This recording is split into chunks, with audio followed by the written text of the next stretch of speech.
তার থেকে নল খাগড়ার জন্ম হয়, এর থেকে হয় যদুকলের ক্ষয় প্রাপ্তি। ওই যদু বালকগণ মারামারি ঠাসাঠাসি করতে করতে সকলে ক্ষয় হয়ে যায়, কিন্তু অবশেষে ঘষতে ঘষতে ঘষতে ঘষতে একটা অংশ থেকে যায়, এটা কিন্তু শেষ করতে পারছে না। ভগবান শ্রীকৃষ্ণের কর্ণমূলে এই কথা পৌঁছালো। তখন ভগবান শ্রীকৃষ্ণ ইঙ্গিত করে বললেন, এক কাজ করো, ওটা সাগরের জলে নিক্ষেপ করে দাও। তো বাবা সাগরের জলে নিক্ষেপ কেন না, উনি যে পূরবে বর দিয়ে আছে, কারে বর দিয়েছেন? অঙ্গদকে তুমি হবে জরা, আর আমাকে তুমি তীরবিদ্ধ করবে, তোমার হাতে মোর প্রাণ বিসর্জন হবে। তাই যখন নিক্ষেপ করে দিল সাগরের জলে, সঙ্গে সঙ্গে মিনে গ্রাস করলো। সেই মিন উঠলো ধীবরের জলে, আর ধীবর মিনের উদর চিরে বাহির করলো সেই মুসল। সেই মুসল গেল জরার করে, জরা তাকে তীক্ষ্ণদার তীর বানালো। এবার মহাপ্রস্থানের পথে চলেছেন বলরামের পিছনে পিছনে ভগবান শ্রীকৃষ্ণ। বলরাম যখন দেহ রাখলেন, তারপরে নিম্বতরুর শাখায় বসে আছেন ভগবান শ্রীকৃষ্ণ, আর এদিকে অদূর লাল মুক্তিভূমে চাই না তীর ছুঁড়েছে জরা। সঙ্গে সঙ্গে গোবিন্দ চরণে বিদ্ধ হলো, ধরার ধুলিতে পড়ে গেলেন আমার প্রাণ বলল। আর এদিকে কাঁদতে কাঁদতে ছুটে এলেন জরা। জরাকে অভয় আশীর্বাদ দান করেন, বলে জরা তুমি বলো বলো কি চাও? আজ তোমার পিতৃ ঋণের পরিশোধ হলো, তোমাকে আমি পূরবে বর দিয়েছিলাম, তাই আজ তোমার করে আমাকে যেতে হলো।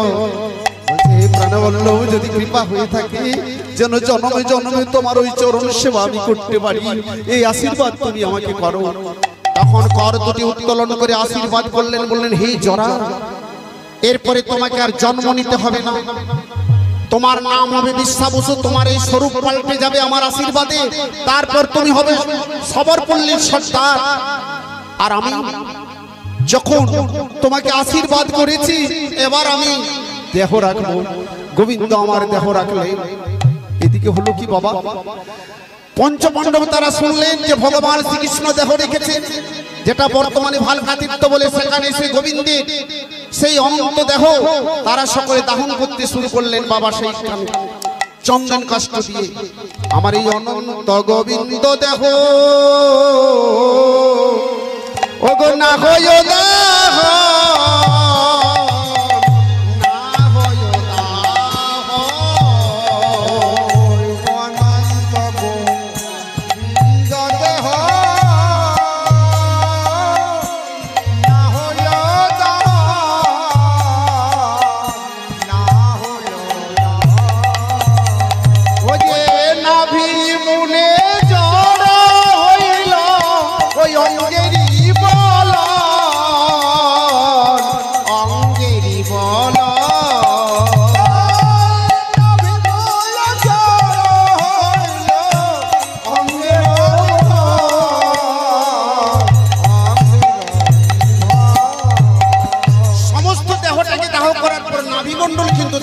দাহ, তখন যুধিষ্ঠির বলল, কাজ করো, যখন দাহ করতে পারছো না, সাগরের জলে নিক্ষেপ করে দাও। আচ্ছা বাবা, দেখবেন যারা দাহকারীরা আমাদের মৃতদেহ দাহ করতে যায়, তারা করে কি, সমস্ত দেহটাকে যখন দাহ হয়ে যায়, নাভিমণ্ডলটা দাহ করতে তাদের অনেক পরিশ্রম হয়ে যায়। অবশেষে কেউ কেউ করে কি, শ্মশানের মধ্যে বিসর্জন দেয়, আর কেউ কেউ সমাধি দিয়ে দেয়, আবার কেউ নদীতে বিসর্জনও দিয়ে দেয়। তাই গোবিন্দের সেই নাভিমণ্ডল করলো কি, সাগরের জলে যাই না নিক্ষেপ করিল। হরি হরি সাগরের জলে যাই না নিক্ষেপ করিল, সাগরের জলে যাই না নিক্ষেপ করিল। জ্যোতির্ময় রূপ আর সঙ্গে প্রকাশিল, জ্যোতির্ময় রূপ আছে সঙ্গে প্রকাশিল। ওরে সঙ্গে সঙ্গে জ্যোতির্ময় রূপ প্রকাশিল, ওগো সঙ্গে সঙ্গে জ্যোতির্ময় রূপ প্রকাশিল। ভেসে চলে যায়, ভেসে ভেসে চলে যায়, ভেসে ভেসে চলে যায়, ভেসে ভেসে চলে যায়। জ্যোতির্ময় রূপে হরি ভেসে ভেসে চলে যায়, জ্যোতির্ময় রূপে ভেসে চলে যায়। এবার প্রভু আমার সেই বিশ্বাবসুকে স্বপ্নে জানাচ্ছে, বিশ্বাবসু তুমি সাগরের তীরে চলে এসো, আমি জ্যোতির্ময় রূপে ভাসমান হয়েছি। এবার তুমি আমাকে এখানে নিয়ে উত্তোলন করে নিয়ে চলো নীলগিরি পর্বতে, সেখানে তুমি আমার নাম দেবে নীলমাধব, তোমার করে আমি নেব পূজা বা সেবা। সুপ্রভাতে যখন সাগরের তীরে এলেন বিশ্বাবসু, এসে দেখলেন কি, ও মা, কি আমার চিদানন্দ ঘন প্রশান্ত মূরতি দিগন্ত প্রসারে ছড়াইছে জ্যোতি। চিদানন্দ দেখে প্রশান্ত মূরতি দিগন্ত প্রসারে ছড়াইছে জ্যোতি। চিদানন্দ ঘন প্রশান্ত মূরতি দিগন্ত প্রসারে ছড়াইছে জ্যোতি। চিদানন্দ রূপ প্রশান্ত মূরতি নাননবারে ছড়াইছে জ্যোতি। দর্শন করে সবরের প্রতি কোলে তুলেলেন আমার কমল আঁখি। দর্শন করে সবরের পতি কোলে তুলে নিলেন জগৎপতি। কোলে তুলে নিলেন জগৎপতি। নিয়ে চললেন কোথায় না নীলগিরি পর্বতে। নীলগিরি পর্বতে যখন নিয়ে যায় তখন উনি হয়ে গেলেন চতুর্ভুজ নারায়ণ। আর সেই নীলগিরি পর্বতের গুহা অন্তরালে স্থাপিত করে নাম দিলেন নীলমাধব। ফিরে এলেন নিজপুরে। প্রতিনিয়ত সুপ্রভাতে উঠে স্নানান্নিক সমাপন করে পূজার উপচার নিয়ে ওই নীলগিরি পর্বতে নীলমাধবের আরাধনা করেন। বিশ্বাবসু সন্ধে হলে নিজ কক্ষে ফিরে আসে। আর এদিকে ওই যে ইন্দ্রদ্যুম্ন রাজা ছিলেন অবন্তী নগরে। ইন্দ্রদ্যুম্ন রাজা ছিলেন অবন্তী নগরে। আরে মাধবে মাধব বলি রাজা ওহ ডাকে ছৈশরে। মাধবে মাধব বলি রাজা কাঁদে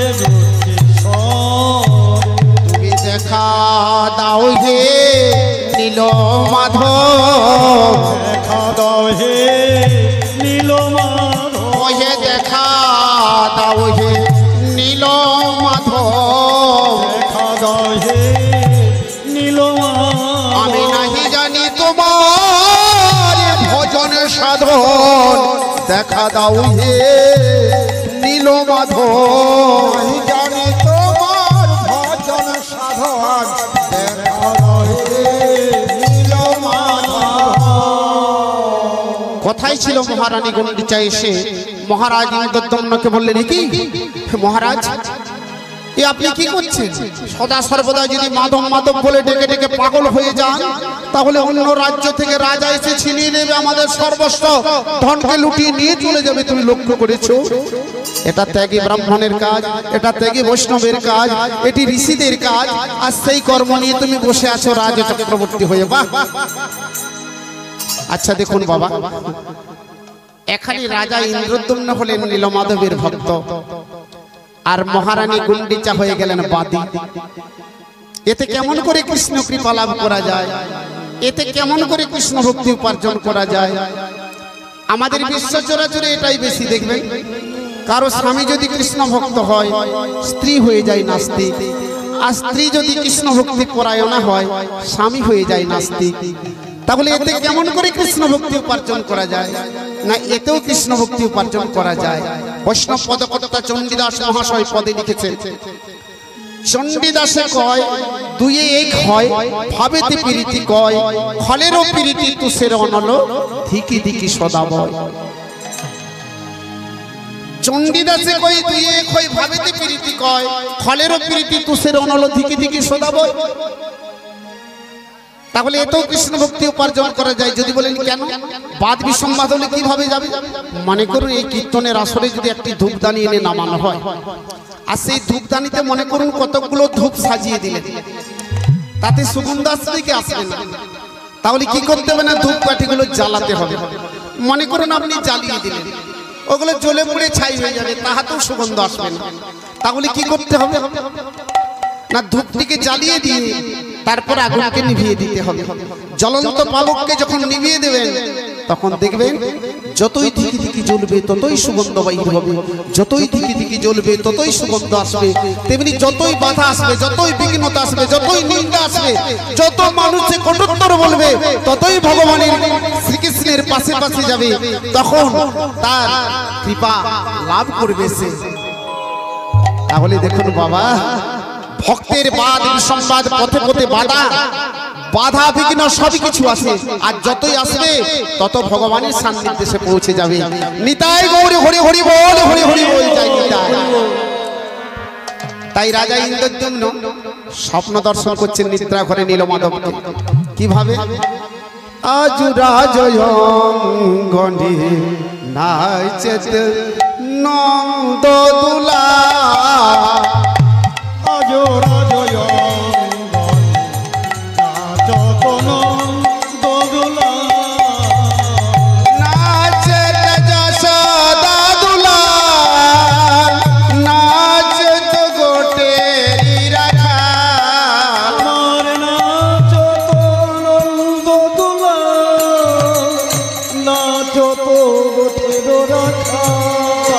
ওরে আজ রাজয়ঙ্গনে নাচেত নন্দদুলা, আজ রাজয়ঙ্গনে নাচত নন্দদুলা।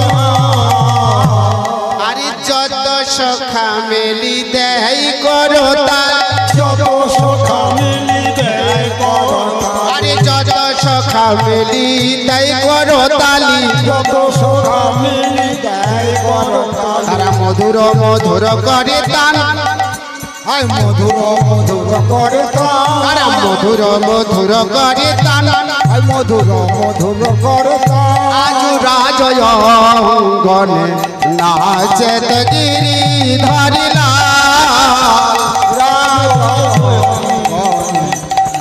যত গিরি ধারিলা,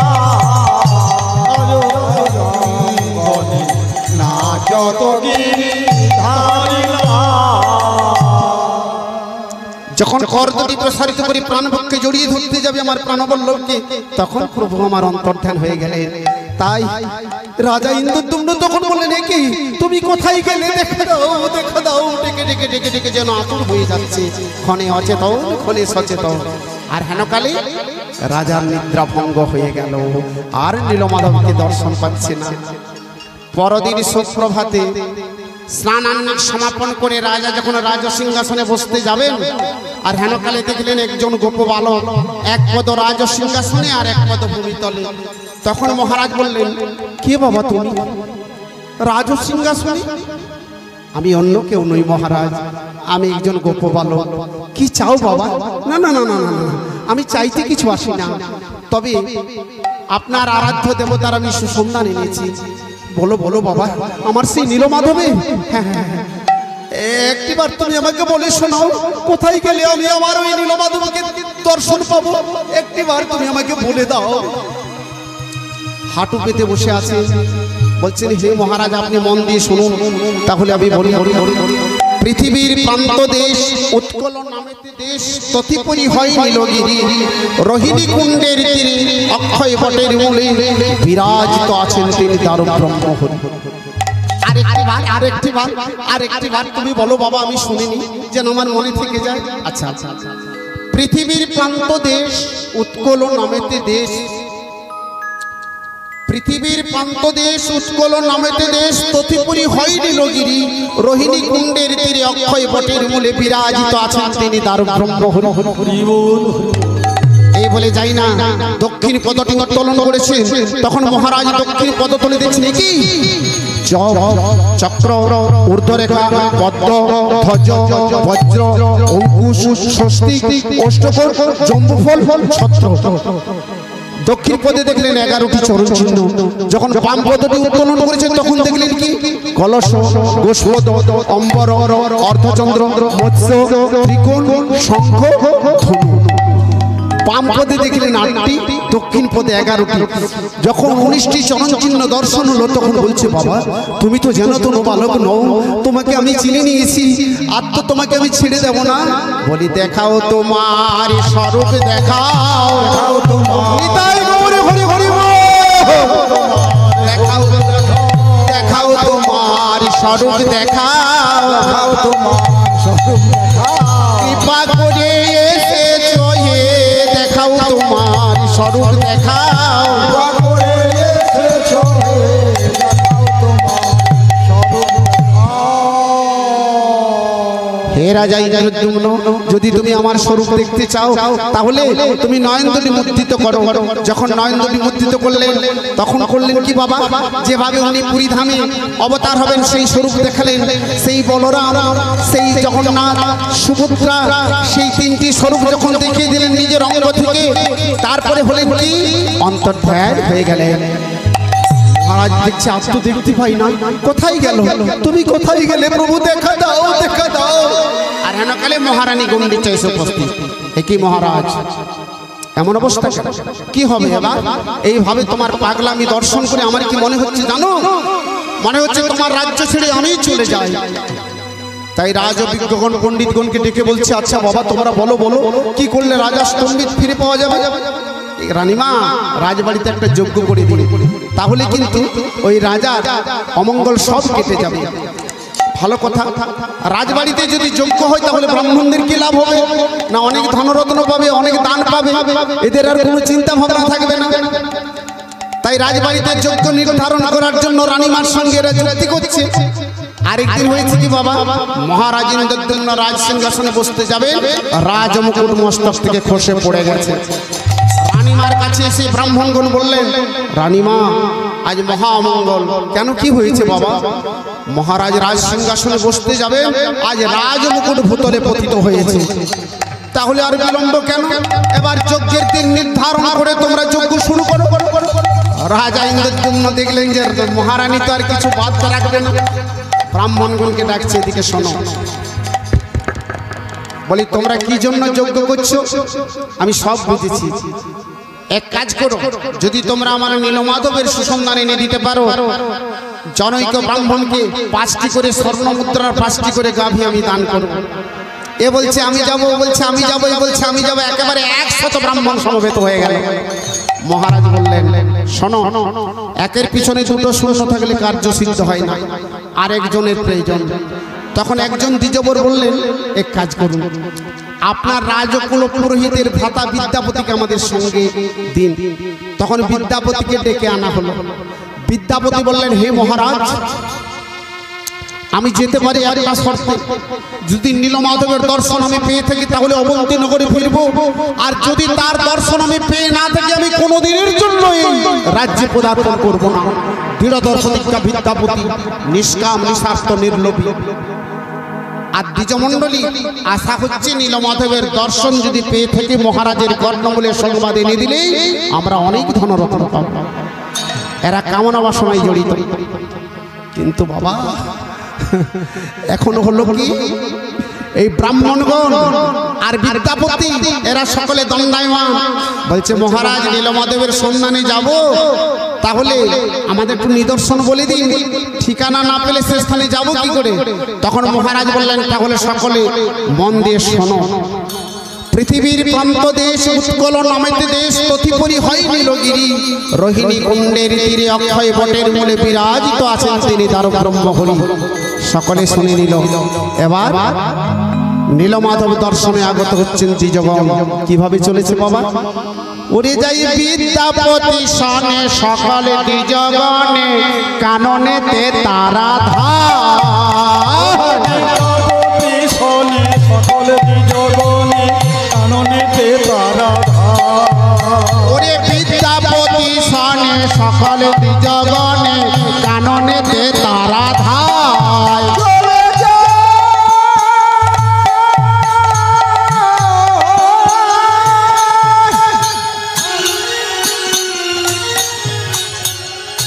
চলে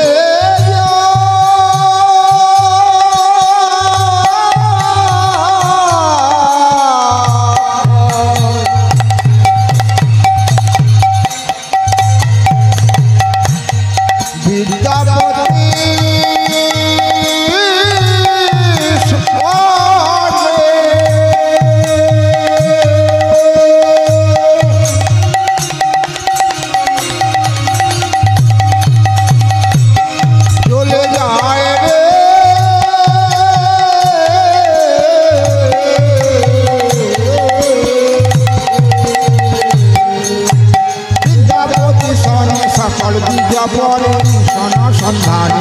ভগবান কেউ ডাকে জগন্নাথ হে ভগবান, ডাকে জগন্নাথ হে বলরাম ডাকে জগন্নাথ হে ভগবান, হে জগন্নাথ হে ভগবান এবার কৃপা করে দেখা দাও হে, কৃপা করে দেখা দাও ও হে ডাকে জগন্নাথ হে ভগবান কৃপা করে দেখা দাও হে কৃপা করে দেখা দাও কোথায় আছো নীলমাধব, কোথায় আছো নীলমাধব তুমি কোথায় আছো নীলমাধব, কোথায় আছো নীলমাধব কৃপা করে একবার দেখা দাও হে, কোথায় আছো নীলমাধব। কৃপা করে দেখা দাও হে কোথায় আছো নীলমাধব অঘোর কাননের মাঝে ঝড় ঝঞ্ঝনা বৃষ্টিপাত শুরু করে দিলেন ভগবান আমার। কেন? ঐশ্বর্য আর মাধুর্য কবু নহে সমতুল, ঐশ্বর্য না হয় কবু মাধুর্যের অমূল। তাহলে দেখুন, ঐশ্বর্য যদি থাকে তার মাধুর্যও থাকবে, আর ঐশ্বর্য যদি না থাকে তাহলে মাধুর্যের কোনো দাম থাকে না। ঐশ্বর্য মাধুর্য উভয়ই চাই, তার মাঝে ওই থেকে মাধুর্য সবচাইতে বড়। কেন? এখানে প্রমাণ করেছে কিভাবে। রামচন্দ্র একটি যজ্ঞ করছে, আর সেই যজ্ঞে হনুমানকে রেখেছেন দাঁড়িয়ে দাঁড়িয়ে। কেন? হনুকে বলল, হনু তুই এক কাজ করিস, যে সমস্ত মুনি ঋষিগণ এই যজ্ঞাগারে প্রবেশ করবে প্রথমে তাদের পদধৌত করবি, তারপর চরণগুলো মোছাবি, যজ্ঞাগারে আসার আদেশ করবি। কেমন? হনুমান একটি জলপাত্র নিয়ে দাঁড়িয়ে আছে যজ্ঞাগারের দ্বারে। যে সমস্ত মুনি ঋষিগণ আসে তাদের চরণগুলো ধৌত করে আর চরণগুলো মুছিয়ে দেয়।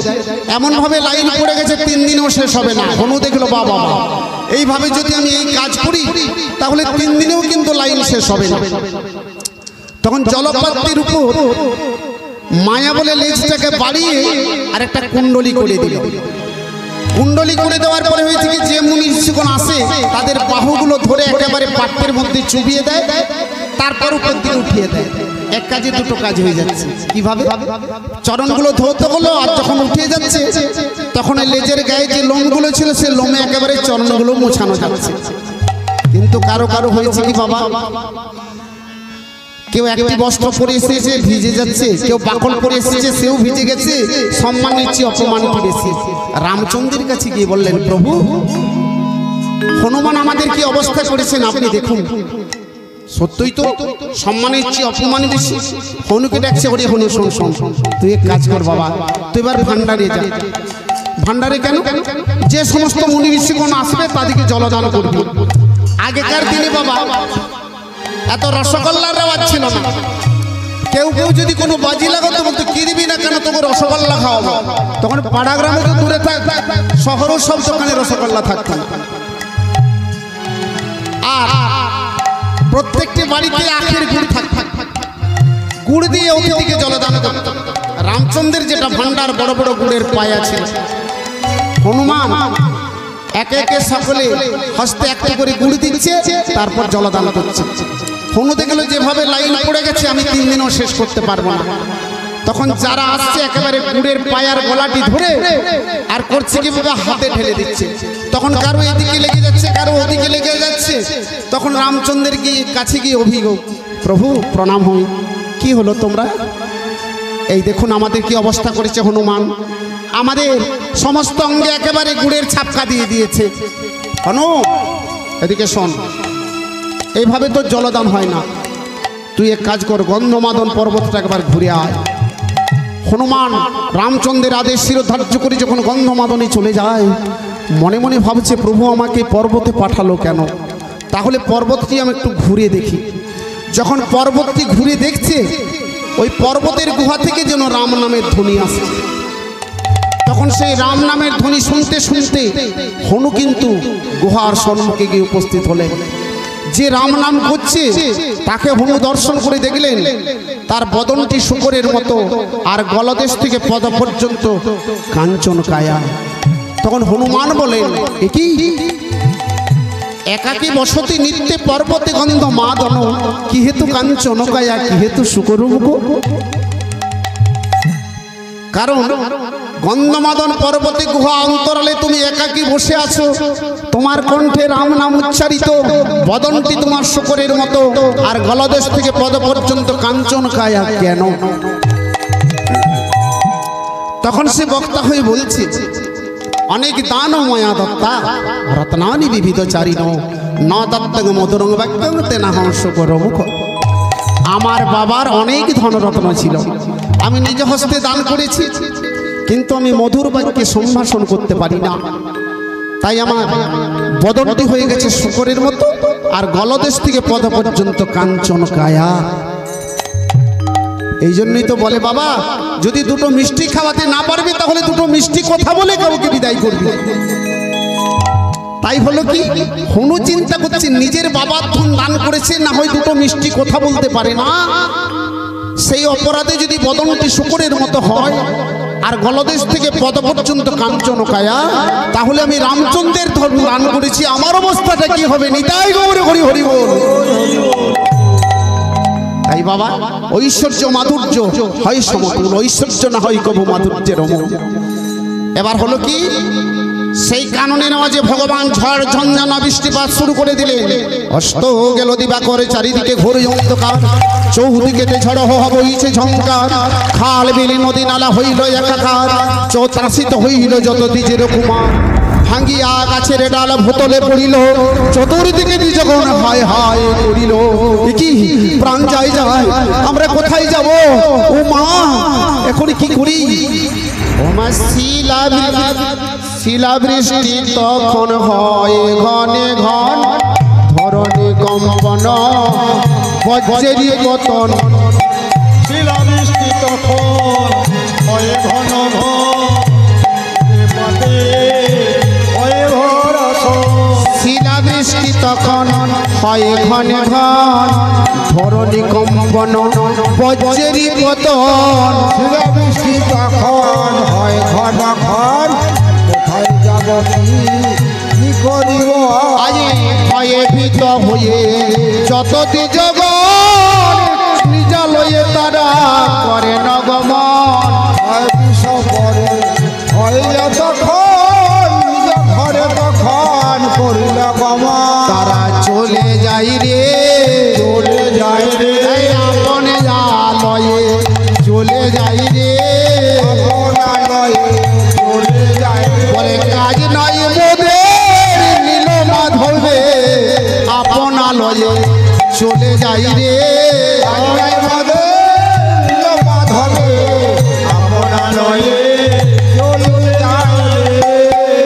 তাই তখন তারা নিজ নিজ আলয়ে আগমন করছেন, আর এদিকে বিদ্যাপতি একাকী সেখানে। সন্ধ্যা আগত, মনে মনে ভাবছে এখানে তো কেউ নেই, এখানে তো আমি একা, এই অবস্থায় আমি করি কি? এবার কাননে অনেক হিংস্র জন্তু জানোয়ার আছে, তারা তো আমাকে খেয়ে ফেলবে, কিন্তু আমি করি কি? বিদ্যাপতি তখন মনে মনে ভাবে, আমি তো ঋষি মুখে শুনেছি, আমি মণিবাক্যে শুনেছি, ঔষধি চিন্ত এদ বিষ্ণু ভোজনে চ জনার্দন, সায়নে পদ্ম নাভঞ্চ বিবাহে চ প্রজাপতি, যুদ্ধে চক্র ধরং প্রভু প্রবাসে জ্যোতি বিক্রম, নারায়ণ তনুত্যাগে শ্রীধর প্রিয় সঙ্গমে, দুঃস্বপ্নে সারা গোবিন্দং সংকটে মধুসূদনম। যদি কেউ কখনো সংকটে পড়ে, কখনো বিপদে পড়ে, সে যদি আমাকে মধুসূদন বলে ডাকে, তখন আমি তার বিপদ থেকে উদ্ধার করে দিই। তাই তখন হলো কি বাবা, বিদ্যাপতি বিপদে বাড়ি মধুসূদন বলে উচ্চেশ্বরী যখন করদনি উত্তোলন করে ডাকে, তখন দেখলেন কি, একটা ঝোপের আড়াল থেকে মিটি মিটি মিটি মিটি প্রদীপের আলো জ্বলছে। মনে ভাবছে তাহলে এখানে কোনো পল্লী গ্রাম আছে, তা নাহলে প্রদীপের আলো দেখা যাবে কেন? আর মাঝে মাঝে শঙ্করধ্বনি হচ্ছে, এটাই হচ্ছে বাবা সবরপল্লী। আর এই সবরপল্লীর সর্দার হলো বিশ্বাবসু, নীলমাধবের পুজো করতে গেছে, আর ললিতা বহির্দ্বারে সন্ধ্যার প্রদীপ নিয়ে এসেছে। প্রদীপের আলো অন্বেষণ করতে করতে করতে করতে সম্মুখে গিয়ে উপস্থিত হলেন বিদ্যাপতি। ওগো, আমাকে একটু স্থান দাও গো। কে বাবা তুমি? না না, আমি অন্য কেউ নই, আমি একজন তীর্থযাত্রী। আমি যাত্রীদের সঙ্গে তীর্থে এসেছিলাম, ঝড় ঝঞ্ঝনা বৃষ্টিপাতের কারণে আমি সঙ্গী ছাড়া হয়ে গেছি, তাই তাই ক্ষতবিক্ষত হয়ে গেছে কণ্টকের আঁচড়ে আমার অঙ্গ, আমাকে একটু স্থান দাও। তখন ললিতা বলছে, শোনন ঠাকুর মশাই, আমরা জাতিতে সবর, আমাদেরকে স্পর্শ করলে অন্যেরা স্নান করে, আপনি আমাদের বাড়িতে থাকবেন? কেন থাকবো না, বিপদকালে আমাকে একটু স্থান দাও না। আর সেই সময় বিশ্বাবসু ফিরে এসেছে নীলমাধবের পুজো করে। ললিতাকে বলছে, ললিতা তুই কার সঙ্গে কথা বলিস? বল মা, কার সঙ্গে কথা বলছিস? পিতা, আমাদের বহির্দ্বারে এসেছেন একজন তীর্থযাত্রী, এক কাজ কর মা, তুই তীর্থযাত্রীর সেবা কর মা জননী। তীর্থে ভ্রমণ করানোর চেয়ে তীর্থযাত্রীর সেবা করানো অনেক ভালো। দেখুন, তার প্রমাণ আমাদের বাঁকুড়া জেলাতেই দেখতে পাওয়া যায়। তীর্থযাত্রীর সেবা করানো ভালো বলতে ঠাকুর বলেছেন, আমি আমার ভক্তকে ভালোবাসি, যিনি আমার ভক্তের ভক্ত যদি হতে পারি তাহলে ভগবানের সান্নিধ্যে পৌঁছাবো। তার প্রমাণ বাঁকুড়া জেলায় কখন দেখা যায়? শ্রাবণ মাসে দেখবে অনেক অনেক ভোলানাথের উপাসক তারা করে কি বাবা, কাঁধে বাঘ নিয়ে শুশুনিয়ার পাহাড় থেকে জল নিয়ে তারা এক্তেশ্বরে বাবার মাথায় গিয়ে ঢালে পুণ্যার্থীরা। আবার কেউ কেউ দাঁড়িয়ে দাঁড়িয়ে থেকে তারা ব্ল্যাকেও জলটা কিনে নিয়ে যায়। কিন্তু এদিকে সেবা করানোর জন্য আমাদের শালবনির মোড়ে, আচুরির মোড়ে, ডাঙ্গার মোড়ে, আবার নতুন চটির মোড়ে দেখবেন কত কত জলসত্র পেতে বাবুরা বসে আছেন। এরা এক্তেশ্বরেও যায় না, আর এরা কখনো শুশুনিয়াতেও যায় না। এরা এদের সেবা করানোর জন্য বসে আছে। কেন? আমরা তো তোমার ভক্ত হতে পারি না মহাদেব। যদি তোমার ভক্তের ভক্ত হতে পারি তবে নর জহন ধন্য হবে,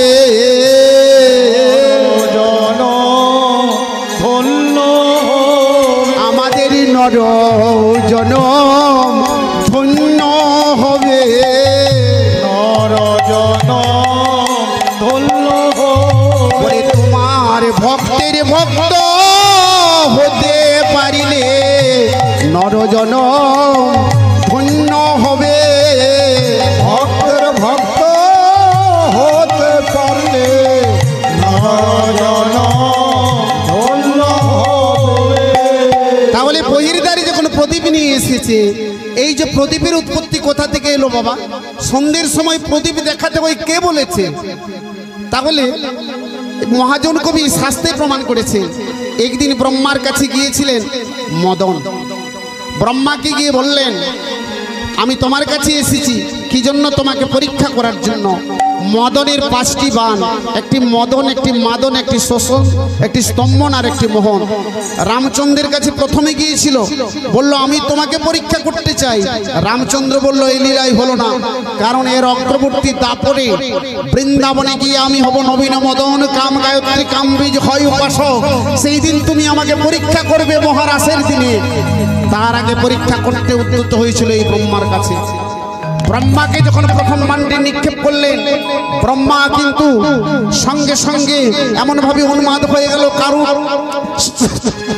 সম্মুখে না পেয়ে নিজ কন্যা সন্ধ্যার প্রতি আসক্তি হয়ে গেল। কাম মানে জর্জরিত সমস্ত অঙ্গ। আজ সন্ধ্যা ধাবিত, সন্ধ্যার প্রতি ধাবিত হয়েছে।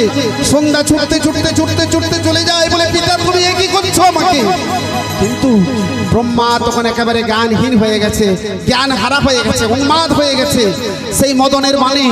তখন ছুটতে ছুটতে ছুটতে ছুটতে যেতে যেতে যেতে যেতে সন্ধ্যাকে কর দুটি প্রসারিত করে প্রাণ বুকে জড়িয়ে ধরে আলিঙ্গন পূর্বক কি করলে পিতা? তুমি আমাকে কলঙ্কিত করে দিলে, তোমার দ্বারা আমি হলাম কলঙ্কিত। তুমি আমার সৃষ্টিকর্তা, তুমি আমার জন্মদাতা। এই বিশ্ব চরাচরে আমি কি করে এই বদল দর্শন করাবো যে পিতার দ্বারা কলঙ্কিত আমি আর বিশ্ব পৃথিবীতে স্থান পাবো না। ভূলোকে গোলোকে বৈকুণ্ঠে সকলে আমায় তুচ্ছ জ্ঞান করবে পিতা। ব্রহ্মা তখন স্তম্ভিত ফিরে পেয়েছে বলে, শোনো কন্যা, আমি তোকে আশীর্বাদ করছি মা, যে অপকর্ম আমি করেছি তোর ওই জলই হবে একমাত্র প্রদীপ। আর মায়েদের যখন রজস্বলা হয়, রজস্বলা হবার সময় যে কৌপিন ধারণ করে সেটা হবে একমাত্র সলতে। আর মায়েদের যেটা রজ, তার প্রতীক হবে একমাত্র তৈল।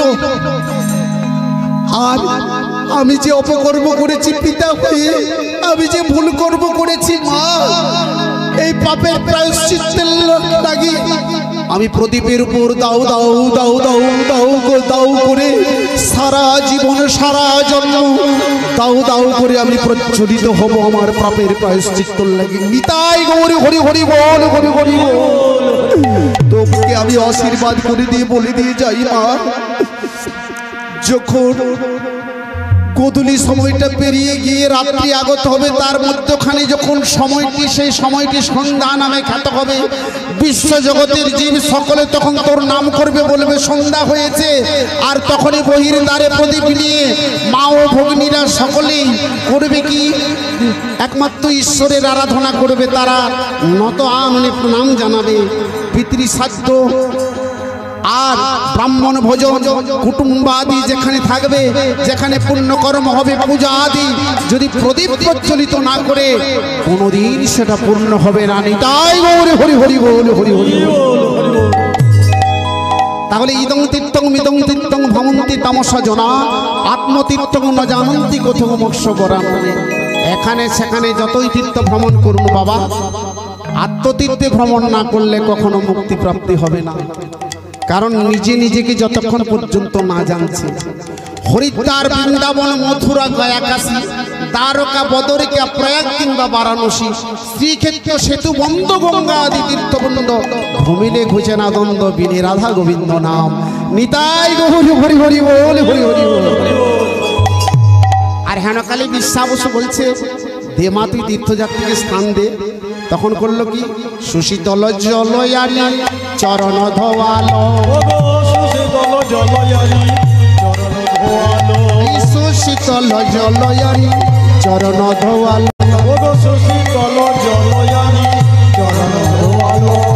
সে করে নিজ বরে চরণ মোছালো।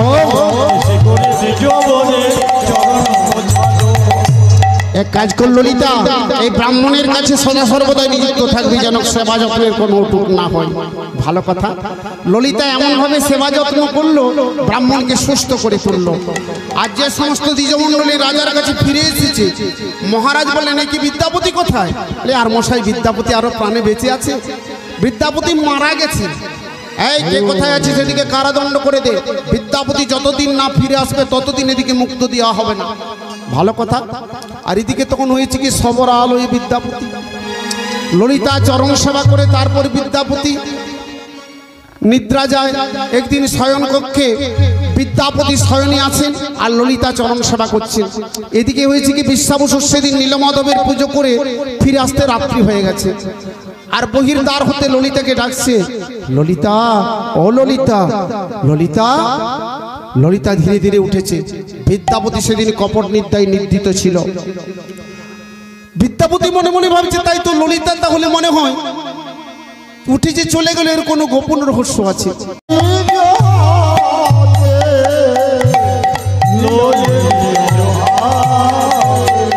ও যে ললিতা, ললিতা বলে ডাকে আচম্বিতে, ডাকে আচম্বিতে।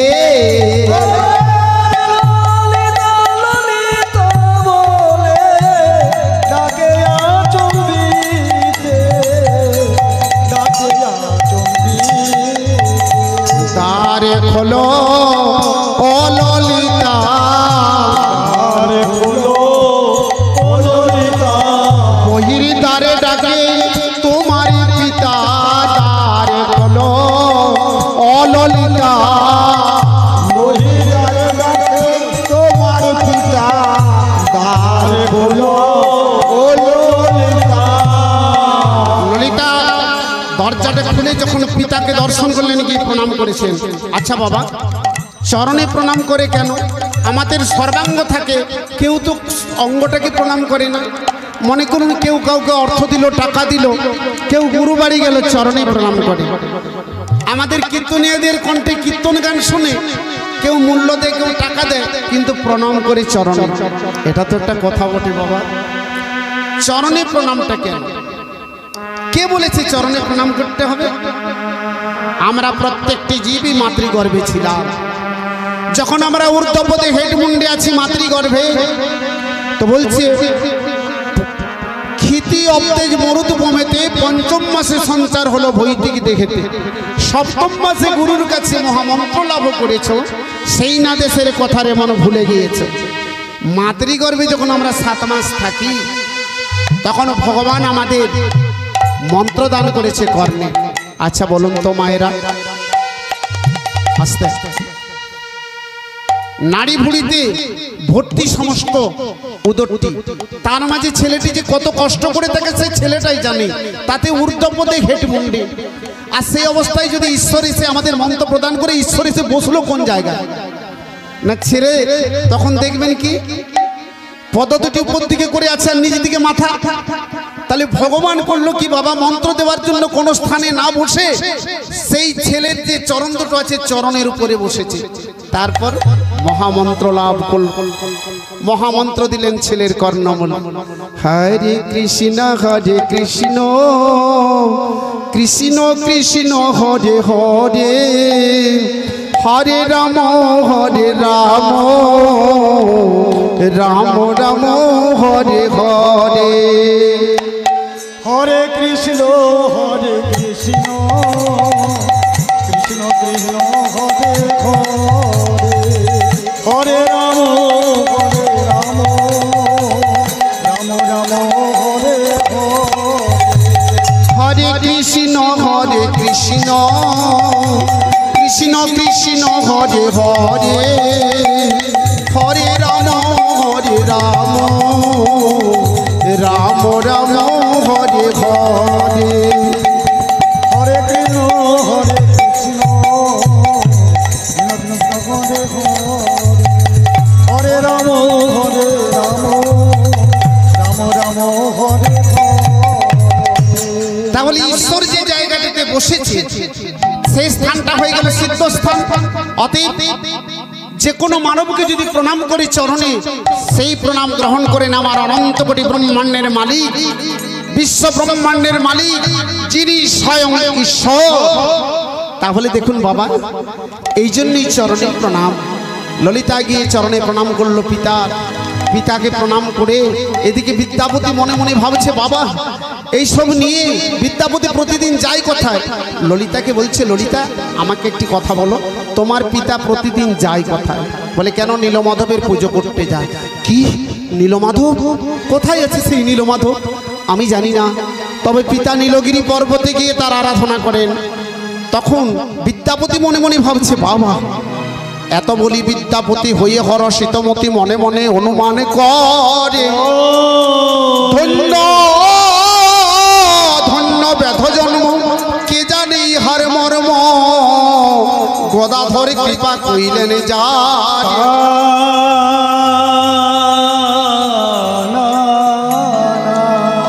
কি সৌভাগ্য, বেদ কুলে জন্ম নিয়ে নিজ করে সেবা দিচ্ছে না, কি সৌভাগ্য। হায় হায়, আমি তো সস্থানে পৌঁছে গেছি। তো মনে মনে ভাবছে তাই তো, আমি যদি বলি নীলমাধবকে দর্শন পাইয়ে দাও তাহলে ললিতা তো রাজি হবে না।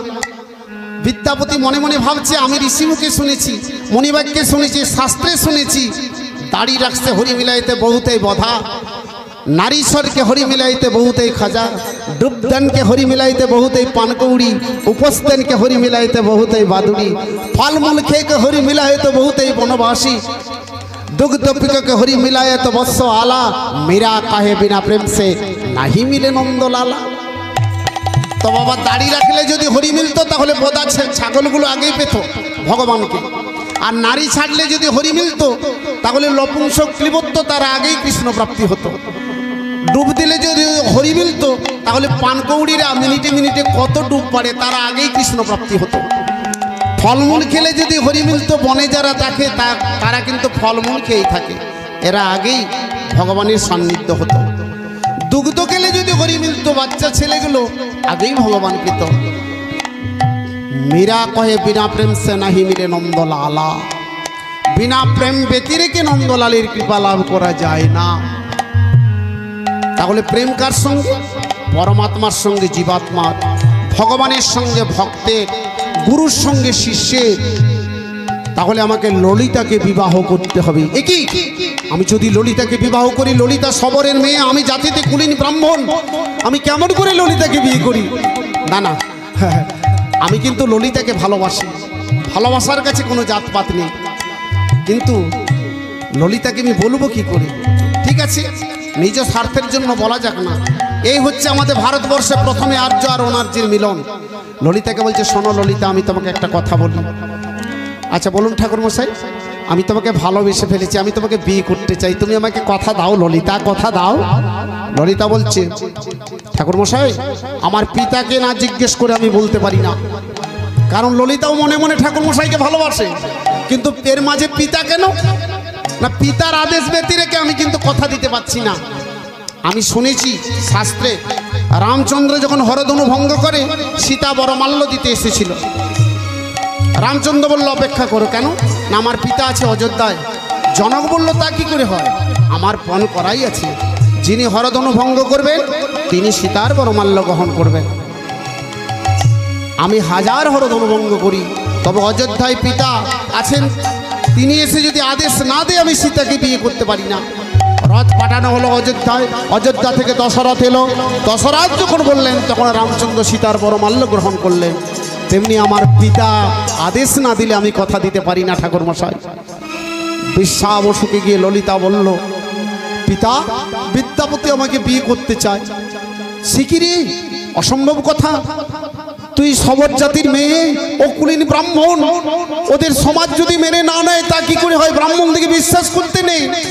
প্রমাণ করেছেন শাস্ত্রে, কারণ কর্ণের কবচকুণ্ড ধারণ করেছিল দেবরাজেন্দ্র ব্রাহ্মণের বেশ ধারণ করে, তা না হলে কুরুক্ষেত্রের মাঠে কর্ণবধ হতো না। বামন অবতারে ভগবান গিয়েছিল বলি রাজার কাছে ব্রাহ্মণের বেশে, তা না হলে বলি পাতালে গমন হতো না। আর রাজা পরীক্ষিতের আলোয় তক্ষক ব্রাহ্মণের বেশে গিয়েছিল একটি ফল নিয়ে, তা না হলে রাজা পরীক্ষিত হতো না। কিন্তু আমি যে বিদ্যাপতিকে ভালোবাসি পিতা, এক কাজ করো, ওকে ডেকে নিয়ে আয় আমার কাছে। বিদ্যাপতিকে যখন ডাকলো, বিদ্যাপতিকে বলছে, শোনো বিদ্যাপতি, তুমি ললিতাকে বিবাহ করতে চাও? বলে হ্যাঁ মহারাজ। তাহলে আপনি আমাকে কথা দিন, যদি তোমার সমাজ মেনে না নেয় আমি প্রতিশ্রুতি করে বলছি আমি ললিতাকে কখনো ত্যাগ করব না। সেইখানে করলো কি বাবা, ষষ্ঠী ষষ্ঠী বলি বিদ্যাপতি উচ্চারিল বাণী, হস্তে করিয়া নিল কমণ্ডল পানি,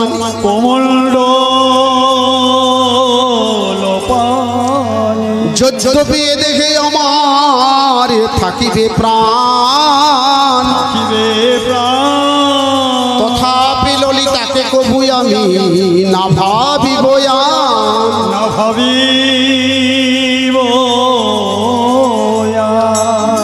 সাধু সাধু বলে অন্তরিকের প্রতিধ্বনিতে তখন দৈববাণী হলো। এবার ললিতার বিবাহের দিন মা ও ভগ্নীরা একটু করে উলুধ্বনি দেবেন, চুপ করে থাকবেন না, কেমন? একটু মাঙ্গলিক করা যাক।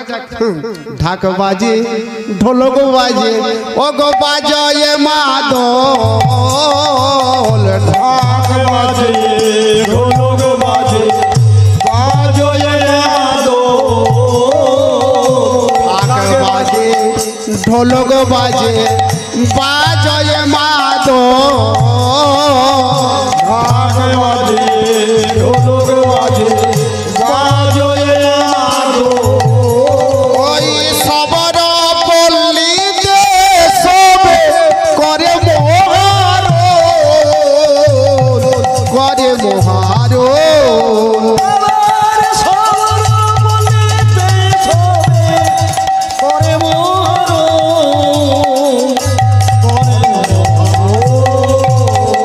কেহ করে শঙ্খধ্বনি, কেহ উলুধ্বনি,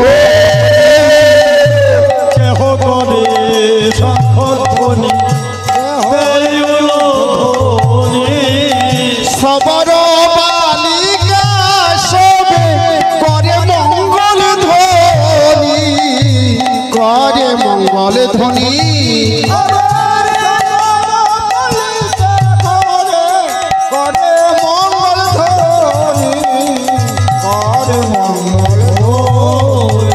ওমা তোমরা উলু উলু দাও, তোমরা উলু উলু দাও, এই ললিতার বিবাহের দিনে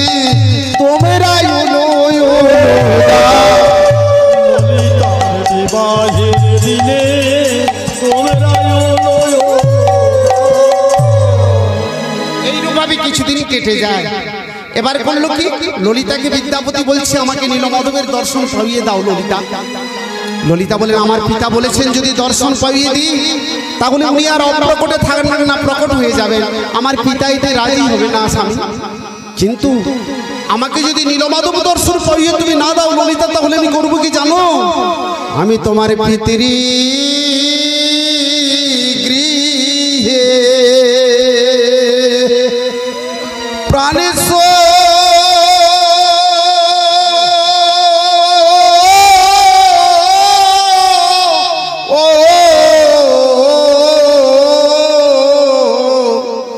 তোমার পিতৃ গৃহে আমি প্রাণের সপিব,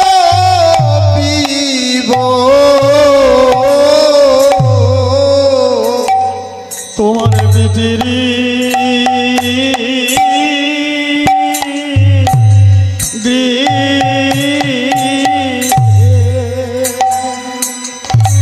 প্রাণে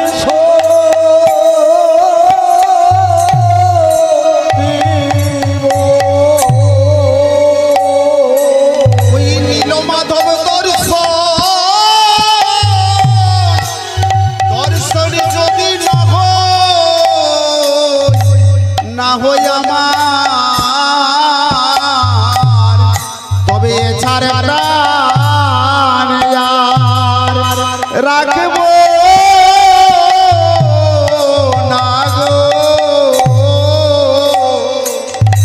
যদি নীল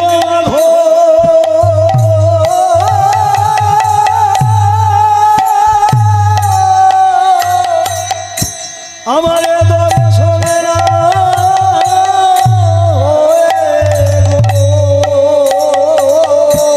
হবে যেমনি আশা তেমনি যাওয়া, এই ভবে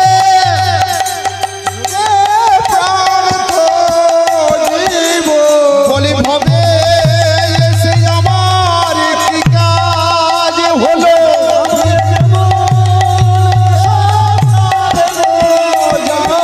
যদি নীলমাধবে দর্শন না হইল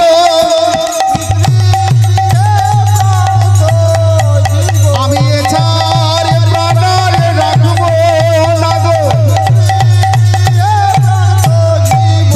এছাড় প্রাণ রাখবো না গো।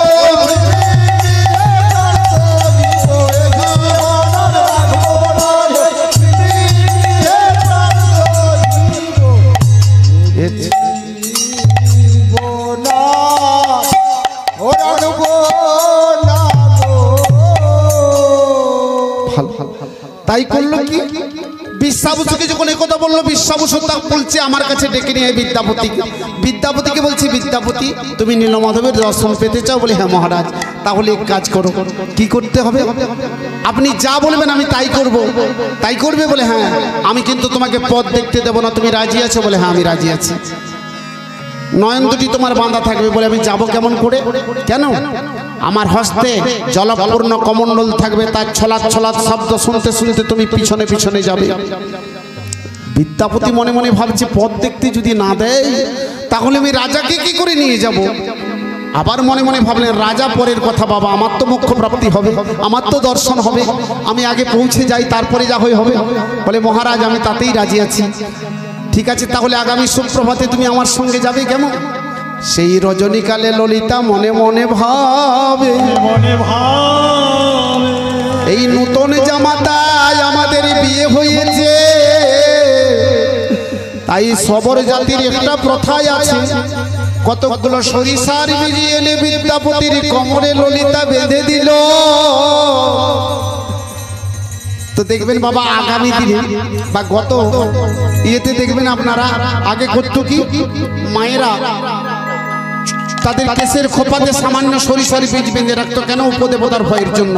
আর ললিতা মনে মনে ভাবছে আমার স্বামী তো কাননে যাবে, অনেক উপদেবতা আছে, সরিষার বীজ যদি বাঁধা থাকে তাহলে কোনো ভয় থাকবে না। বিদ্যাপতি দেখলো এটাই আমার ভালোই হলো। আচ্ছা বাবা ভালো কেন? না আমি দুটি একটি বীজ ছড়িয়ে ছড়িয়ে যাব, কোমর থেকে নেবো আর ফেলে ফেলে যাব।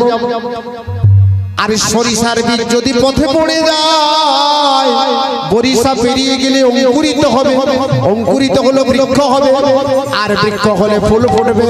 তখন আমার রাজাকে নিয়ে যেতে আর অসুবিধে হবে না। তাই করেছি কি, সুপ্রভাতে স্নানান্নিক সমাপন করে যখন বিশ্বাবসুর সম্মুখে দাঁড়ালো, বিশ্বাবসু পূজার উপচারের ব্যবস্থা করলেন। এবার বিদ্যাপতিকে বলছি, বিদ্যাপতি তুমি এখানে দাঁড়াও।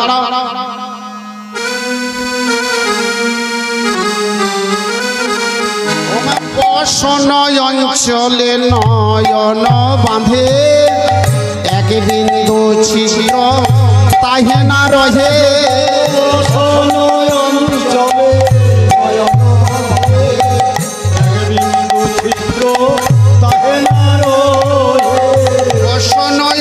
চলে নয়ন বাঁধে, এক বিন্দু ছিদ্র তাহে না রহে।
নয়ন বেঁধে দিল, নয়ন বেঁধে দিল, এক বিন্দু ছিদ্র না রহিল। দিল দিল নয়ন বেঁধে দিল, এক বিন্দু ছিদ্র না রহিল। দিল দিল নয়ন বেঁধে দিল।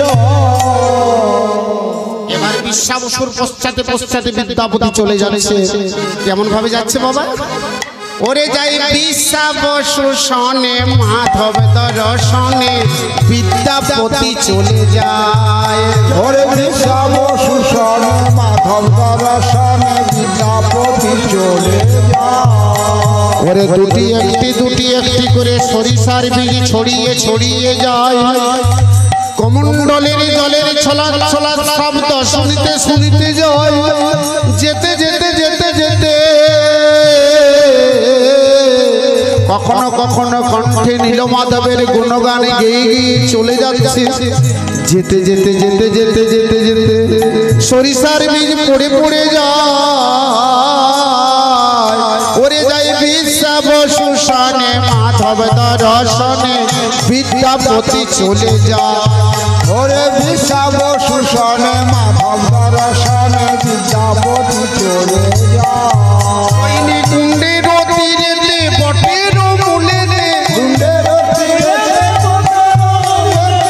দুইজনে আসি দাঁড়াই, দুইজনে আসি দাঁড়াই।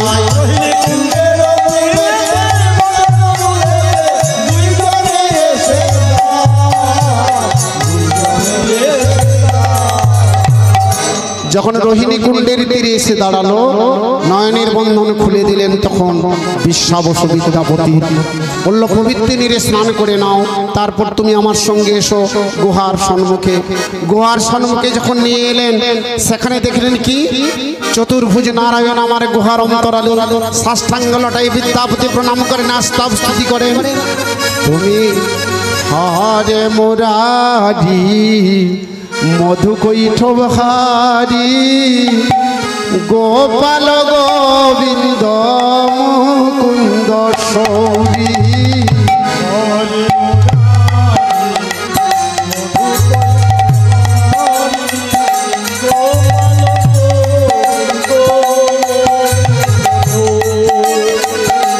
যোগেশ নারায়ণ কৃষ্ণ বিষ্ণু,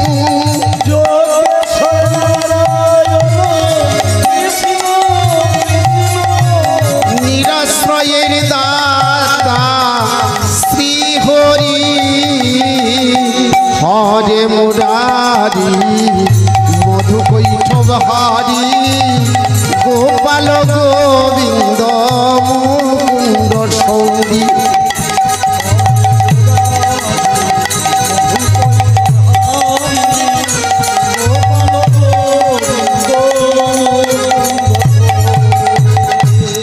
এইভাবে কৃষ্ণ গুণগান গায়। একজন কুমোর আর একজন কুমোর গিন্নি। কুমোর ছিল গোবিন্দের ভক্ত, সে প্রতিদিন করতো কি বাবা কৃষ্ণ নাম করতো, আর কৃষ্ণ নাম করতো। আর কুমোর গিন্নি কিন্তু করতো কি বাধা দিত। একদিন কুমোর গিন্নিকে বলছে, শোনো গৃহিণী, আমি যে কৃষ্ণ নাম করছি কোনো দিন দেখি যে তোমার অঙ্গ পর্যন্ত জ্বলে যায়, কেন তুমি কৃষ্ণ নাম করছো না, কোনোদিন শুনছো না? তখন বলছে, শোনো, তুমি করছো তুমি করো, আমি করব না। বলে কেন করবে না?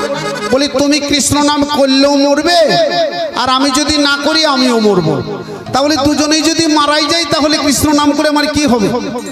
তখন বলছে, শোনো শোনো, তোমাকে একটা কথা বলি। তুমি দেখবে বিড়ালে যখন ইঁদুর ধরে না, তখন করে কি বাবা, ইঁদুরটাকে এমন ভাবে দন্তে চিপে দেয়, ইঁদুর কাই কাই কাই কাই কাই কাই কিক কিক কিক কিক কিক কিক করে, প্রাণের ভয়ে জানে বিড়ালটা আমাকে খেয়ে ফেলবে। আবার বিড়াল যখন নিজের বাচ্চাকে ধরে ওই মুখ দিয়ে, তখন বিড়ালের বাচ্চাটি মনে মনে ভাবে, বাহ, আমি নিরাপত্তা হয়ে আছি, মা যখন আমার মুখে ধরেছে আমার আর কোনো ভয় নেই। তাহলে ওই বদনে ইঁদুর ধরছে, আবার নিজের বাচ্চাকে নিয়ে যাচ্ছে। যখন নিজের বাচ্চাকে নিয়ে যায় তখন সেভাবে আমি নিরাপত্তায় থাকি, আর ইঁদুরটা দেখছে আমার প্রাণ যাবে। তেমনি আমাদের এই দেহের মধ্যে আত্মা আছে, আমাদের প্রাণ আছে। তখন দেহ ছেড়ে আমাদের প্রাণ চলে যাবে, যখন আত্মাটি বাইর হয়ে যাবে, সেই আত্মাকে নিয়ে যাবে একমাত্র জমপুরে জমালয়। যখন নিয়ে যাবে না, যারা কৃষ্ণ ভক্ত, যারা বদনে কৃষ্ণ নাম করে সদা সর্বদাই কৃষ্ণ নাম জপ করে, তাদেরকে সে করবে কি, ওই বিড়াল যার বাচ্চাকে যেমন নিয়ে যাচ্ছে সে তেমনি করে নিয়ে যাবে। আর যারা করে না, কৃষ্ণ নিন্দা করে, নাম শুনলে যাদের অঙ্গ জ্বলে যায়, কৃষ্ণ নামে যারা বাধা দেয়, তাদের ওই ইঁদুরের মতো চিপে চিপে চিপে চিপে নিয়ে যায়। তখন বলছে, না না না, আমিও আজ থেকে কৃষ্ণ নাম করব তোমার মতো। আচ্ছা তাহলে বলো। তখন বললেন কি, আচ্ছা ঠিক আছে, হরে মুরারি মধু কৈঠব হারি গোপাল গোবিন্দ মুকুন্দ সৌরি।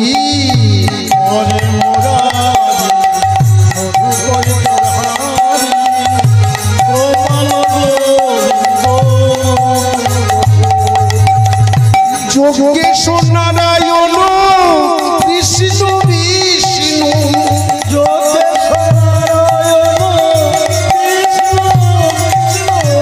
নিরাশয়ের দাতা শ্রীহরি। হরে মুরারি মধু কৈঠব হারি গোপাল গোবিন্দ মুকুন্দ সৌরি।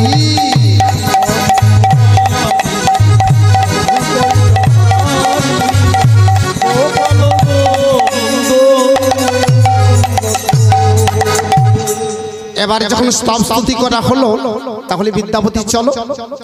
বিদ্যাপতি পিছন ফিরে তাকিয়ে দেখছে একটা জ্বলন্ত পাবকের মাঝে একটা কাক সে পড়ে গেল, সঙ্গে সঙ্গে চতুর্ভুজ রূপ ধারণ করে সে স্বর্গে উত্তোলন হয়ে গেল। তখন বলছে, মহারাজ একটু অপেক্ষা করুন, আমি কিন্তু অগ্নিকুণ্ডের মাঝে প্রাণ বিসর্জন দেব। সে কি বিদ্যাপতি? বলে হ্যাঁ, এখানে প্রাণ বিসর্জন দিলে আমি মোক্ষ প্রাপ্তি হয়ে যাব। তখন আকাশে দৈববাণী হয়, বিদ্যাপতি তুমি যদি রাজা ইন্দ্রদ্যুম্নকে সুসংবাদ না দাও তাহলে আমি অপ্রকটে থেকে যাব, আমি তো আর প্রকট হব না। তখন বলে, হ্যাঁ মহারাজ আমি যাব। নয়নদটি পুনরায় বেঁধে দেয়, তারপর নিজালয়ে ফিরে এলো। এবার বিদ্যাপতি দেখলো, তাহলে রাজা ইন্দ্রদ্যুম্নকে আমি সংবাদ দেবো, নীলমাধবকে নিয়ে যেতে হবে।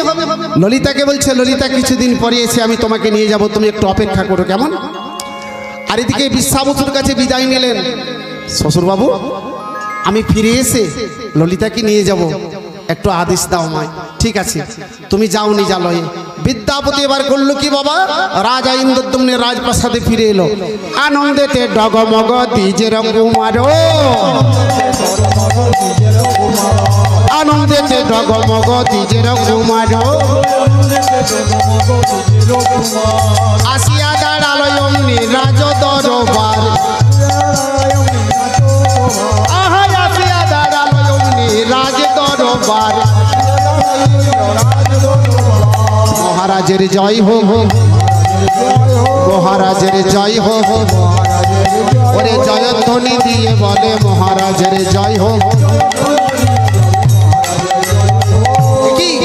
কে আমার নাম করে জয়ধ্বনি দিচ্ছে ও বিদ্যাপতি এসো এসো আমার কি সৌভাগ্য বিদ্যাপতি এসো এসো এই কে কোথায় আছিস চরণ ধৌত কর বসতে আসন দে বিদ্যাপতিকে প্রসাদ এনে দে বিদ্যাপতিকে বসতে আসন দিল বলছে বিদ্যাপতি বলো বলো তুমি আমার সেই নীলমাধবের সুসন্ধান পেয়েছো বলে হ্যাঁ মহারাজ আমি সুসন্ধান পেয়েছি কিভাবে পেল সব কথা পরিষ্কার করে বলল আমি কিভাবে সঙ্গী ছাড়া হয়েছে দ্বিজমণ্ডলীর পাশ থেকে কিভাবে আমি সবর আলোয় পৌঁছেছি ললিতার প্রেমে পড়েছি ললিতাকে বিবাহ করেছি তারপর আমার বিশ্বাবস নয়ন বেঁধে দিয়েছে আমি সরিষার বীজ ছড়িয়ে ছড়িয়ে গিয়েছি নীলমাধবের দর্শনে নীলমাধব দর্শন করে এসেছি এবার কিন্তু আপনাকে যেতে হবে সমস্ত লোক লস্কর নিয়ে সেই নীলমাধবকে আনতে নয়ন যখন বেঁধে দিয়েছে তখন তুমি পথ দেখেছো কি করে তার জন্য চিন্তা নেই মহারাজ আমি সরিষার বীজ ছড়িয়ে ছড়িয়ে গেছি এতদিন পরে মনে হয় বীজ অঙ্কুরিত হয়ে বৃক্ষ হয়েছে ফুল ফুটেছে সেই দর্শন করতে করতে নিয়ে যাবো আপনাকে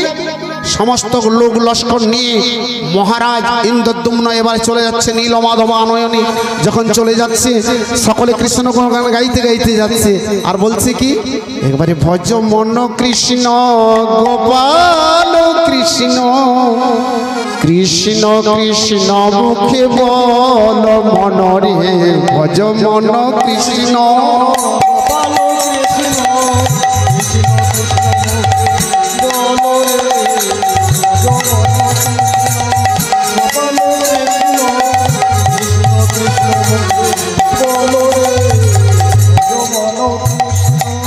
ও নামে বুক ভরে যায় নামে অভাব মেটায় নামে বুক ভরে যায় নামে অভাব মেটায়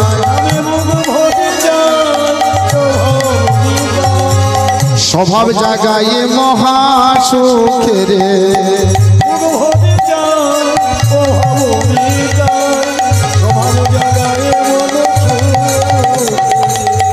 মন কৃষ্ণ গোপাল কৃষ্ণ কৃষ্ণ কৃষ্ণ মন কৃষ্ণ গোপাল কৃষ্ণ কৃষ্ণ কৃষ্ণ তারপর করেছি কি বাবা সকলে পৌঁছে গেল যখন পৌঁছে গেল রোহিণী কুণ্ডের তীরে বলছে সকলে পবিত্র নীরে স্নান করে নাও এদিকে নারদ সংবাদ দিয়ে দিয়েছে তার আগে বলছে প্রভু লোক লস্কর নিয়ে রাজা ইন্দ্রদ্যুম্ন আসছে আপনাকে নিয়ে যাওয়ার জন্য আপনি যদি এখানে সকলকে দর্শন দিয়ে দেন সকলে মোক্ষ প্রাপ্তি হয়ে যাবে কে আপনার ভজনা করবে কে আপনার সাধনা করবে কে আপনার নাম গুণগান গাইবে আপনি এখান থেকে অন্তর্ধান হয়ে যান তাই করলেন কি বাবা তখন নীলমাধব সেখান থেকে অন্তর্ধান হয়ে গেলেন বিদ্যাপতি সকলকে স্নান করিয়ে নিয়ে যখন গুহার সম্মুখে নিয়ে এলো এসে দেখছে কি না নীলমাধব নেই কি তুমি কি করে নিয়ে এলে কি করে নিয়ে এলে কি কথা বলে নিয়ে এলে এখানে নীলমাধব আছে কোথায় নীলমাধব এই জন্য বলে ব্রাহ্মণ দিকে বিশ্বাস করতে নেই শট প্রবঞ্চক কপটতা কেন তুমি আমাকে এখানে নিয়ে এসেছো অপমান করতে এই তো শূন্য গুহ বিদ্যাপতি বলছে মহারাজ আমি তো এখানেই নীলমাধবকে দেখে গিয়েছিলাম কোথায় যে চলে গেছে আমি তো কিছু বুঝতে পারছি না তাহলে মনে হয় বিশ্বাবসু কোথায় সরিয়ে দিয়েছে সকলে মিলে বিশ্বাবসুর আলোয় এলো তখন বিশ্বাবসুকে স্বপ্নে জানাচ্ছেন প্রভু আমার বিশ্বাবসু রাজা ইন্দ্রদ্যুম্নকে তুমি এ কথা বলবে শ্রীমন্দির গঠন হবে শ্রীমন্দির ব্রহ্মা কর্তৃক প্রতিষ্ঠা হবে তারপর আমি কিভাবে আদিষ্ঠান হব আমি স্বপ্নে জানাবো রাজা ইন্দ্রদ্যুম্নকে রাজা যখন এলেন বিশ্বাবসু বিশ্বাবসু বলে যখন ডাক দিলেন গললগ্ন কৃতবাসে কৃতাঞ্জলি করপটে রাজার সম্মুখে দণ্ডায়মান হলেন তখন বিশ্বাবসু প্রণাম জানালেন বলছে বিশ্বাবসু বলো তুমি কোথায় সরিয়ে দিয়েছো সেই নীলমাধবকে কোথায় রেখেছো তোমার বাড়িতে এনে দাও মহারাজ উনি আপনার ভাবেই লুকায়িত হয়ে গেছেন ওনাকে কে লুকায়িত করতে পারবেন উনি অদর্শন হয়ে গেছেন আপনি শ্রীমন্দির গঠন করুন ব্রহ্মা কর্তৃক প্রতিষ্ঠা করুন কিভাবে উনি আদিষ্ঠান হবে আপনাকে জানাবেন ভালো কথা শ্রীমন্দির প্রতিষ্ঠা হবে শ্রীমন্দির গঠন হবে শ্রীমন্দির রচনা হবে রাজা তো চিন্তায় পড়ে গেল কি করে হবে বিশ্বকর্মাকে আবাহন করলেন বিশ্বকর্মা এসে 3টি মন্দির নির্মাণ করলেন, একটি নাট মন্দির, একটি গর্ভ মন্দির, একটি বিমান মন্দির। চারিদিকে প্রাচীর দিলেন, মেঘনাদ প্রাচীর। সেই প্রাচীরের 4টি দ্বার, একটি অশ্বদ্বার, একটি ব্যাঘ্রদ্বার, একটি সিংহদ্বার আর একটি হস্তিদ্বার। এবার ব্রহ্মা কর্তৃক প্রতিষ্ঠা করতে হবে, তাহলে ব্রহ্মাকে স্বর্গ থেকে আনবে কি করে? যখন স্বর্গ থেকে আনবে কি করে মনে মনে ভাবছে, কিন্তু রাজা তো যোগী থেকে পরম যোগী বাবা। আমাদের দেহের মধ্যে আমরা জানি 9ম দ্বার, আরেকটি দ্বার গোপন আছে, গুরু ধরে জেনে নাও প্রকাশ, সেটি হচ্ছে 10ম দ্বার। সেই 10ম দ্বারের সন্ধান জানেন যিনারা যোগী থেকে পরম যোগী। রাজা ইন্দ্রদ্যুম্ন ছিলেন যোগী থেকে পরম যোগী, তাই উনি সেই শ্রীমন্দিরের মধ্যে ধ্যানরতা হলেন। তারপর হলেন কি, 10ম দ্বার উন্মিলিত করে নিজের আত্মাকে বাহির করে উনি 7ম স্তরে চলে গেলেন, আর দেহ কিন্তু পড়ে রইলেন সেই মন্দিরের ভিতরে সমাধির মতো। এই অবস্থাতে দেখবেন আমাদের শাস্ত্রে বলেছেন বা যোগীদের মুখেও শোনা, আমরা পুরাণ পুরুষ যোগীরাজ শ্যামাচরণ লাহিড়ির পুস্তক পড়েছি। এই অবস্থাতে যদি ওই সিদ্ধ দেহকে কেউ স্পর্শ করতে যায়, সঙ্গে সঙ্গে নিমিষের মধ্যে আত্মা এসে প্রবেশ করে দেয় সেই দেহের মধ্যে, অপবিত্র হতে দেয় না। যেমন একটা কচ্ছপ ডিম পাড়ে, দেখবেন ডিম পেড়ে দিয়ে কচ্ছপটা চলে যায়, 7 দিন ডিমের সঙ্গে তার কোনো সংস্পর্শ থাকে না। সেই অবস্থাতে যদি কচ্ছপটা কেউ মেরে দেয়, তাহলে ডিমগুলো সকলে নষ্ট হয়ে যায়, ঘোলা পড়ে যায়, বাচ্চা আর হয় না। তাহলে মাতৃ সংযোগটা কেমন, তেমনি আত্মার সঙ্গে দেহের এই সম্পর্ক একমাত্র যোগীরাজদের। যখন চলে যায় 7ম স্তরে, সে অবস্থায় যদি কেউ স্পর্শ করে দেয়, নিমিষের মধ্যে আত্মা এসে দেহে প্রবেশ করে দেয়। 7ম স্তরে গিয়ে সূক্ষ্মরূপে ব্রহ্মাকে নিয়ে এসেছিলেন রাজা ইন্দ্রদ্যুম্ন। মন্দির প্রতিষ্ঠা হলো। গর্ভ মন্দিরের উপরে যেটা চূড়াতে পতাকা আছে, সেই পতাকা নিজ হস্তে ব্রহ্মা বেঁধেছেন। আজও পর্যন্ত সেবায়িতরা প্রতিদিন এই পতাকা পরিবর্তন করেন, প্রতিনিয়ত, প্রতিদিন, যুগ হতে যুগান্তরে এটা হয়ে আসছে সেবায়িতদের।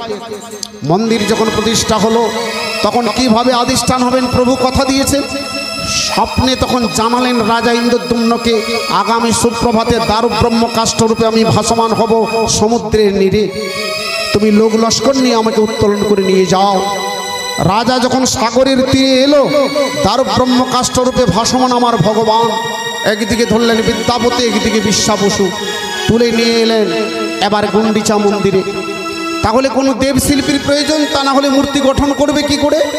তাই করেছি কি বাবা, একই অংশে প্রভু আমার শিল্পী রূপ ধরে, এক অংশে প্রভু আমার শিল্পী রূপ ধরে,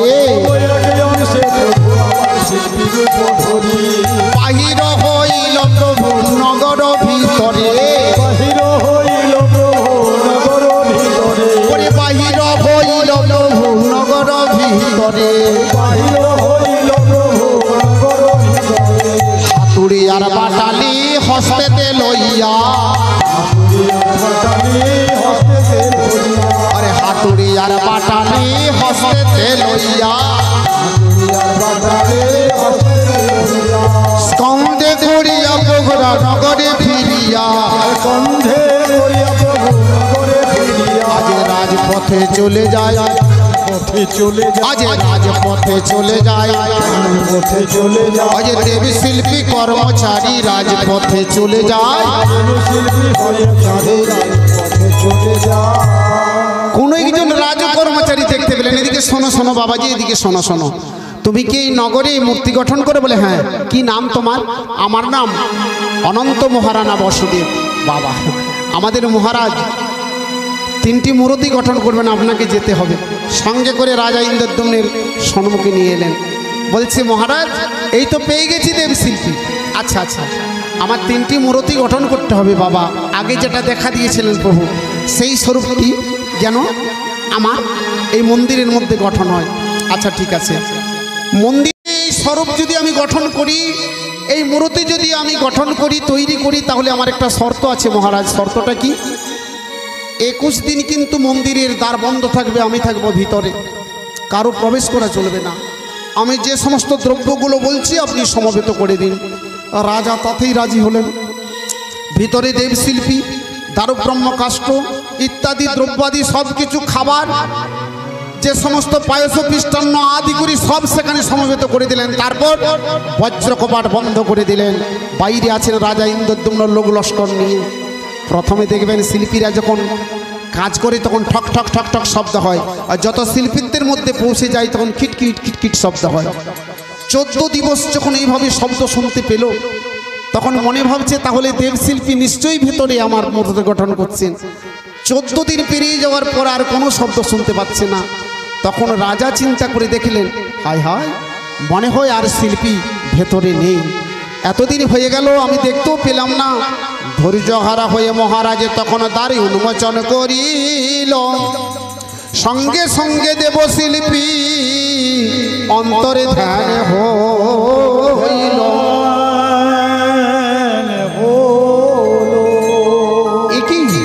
মূরতি তিনটি অসম্পূর্ণ পড়ে রয়েছে, নয়ন গোলাকার, বদনে কিমাকার, হস্তপদ কুণ্ঠিত। না না না না না না, দেবশিল্পী কোথায় গেল? কেন আমি এ কর্ম করলাম? নয়ন জলে ভেসে যাই মহারাজ ইন্দ্রদ্যুম্ন। তখন আকাশে দৈববাণী হয়, বলে হে মহারাজ ইন্দ্রদ্যুম্ন, তুমি চিন্তা করো না, আমি এই রূপে বিশ্ব চরাচরে প্রকাশ হতে চাই। তুমি আমাকে বেদির উপর প্রতিষ্ঠা করে দাও, আমি এইভাবে জগজ্জনের পূজা গ্রহণ করব।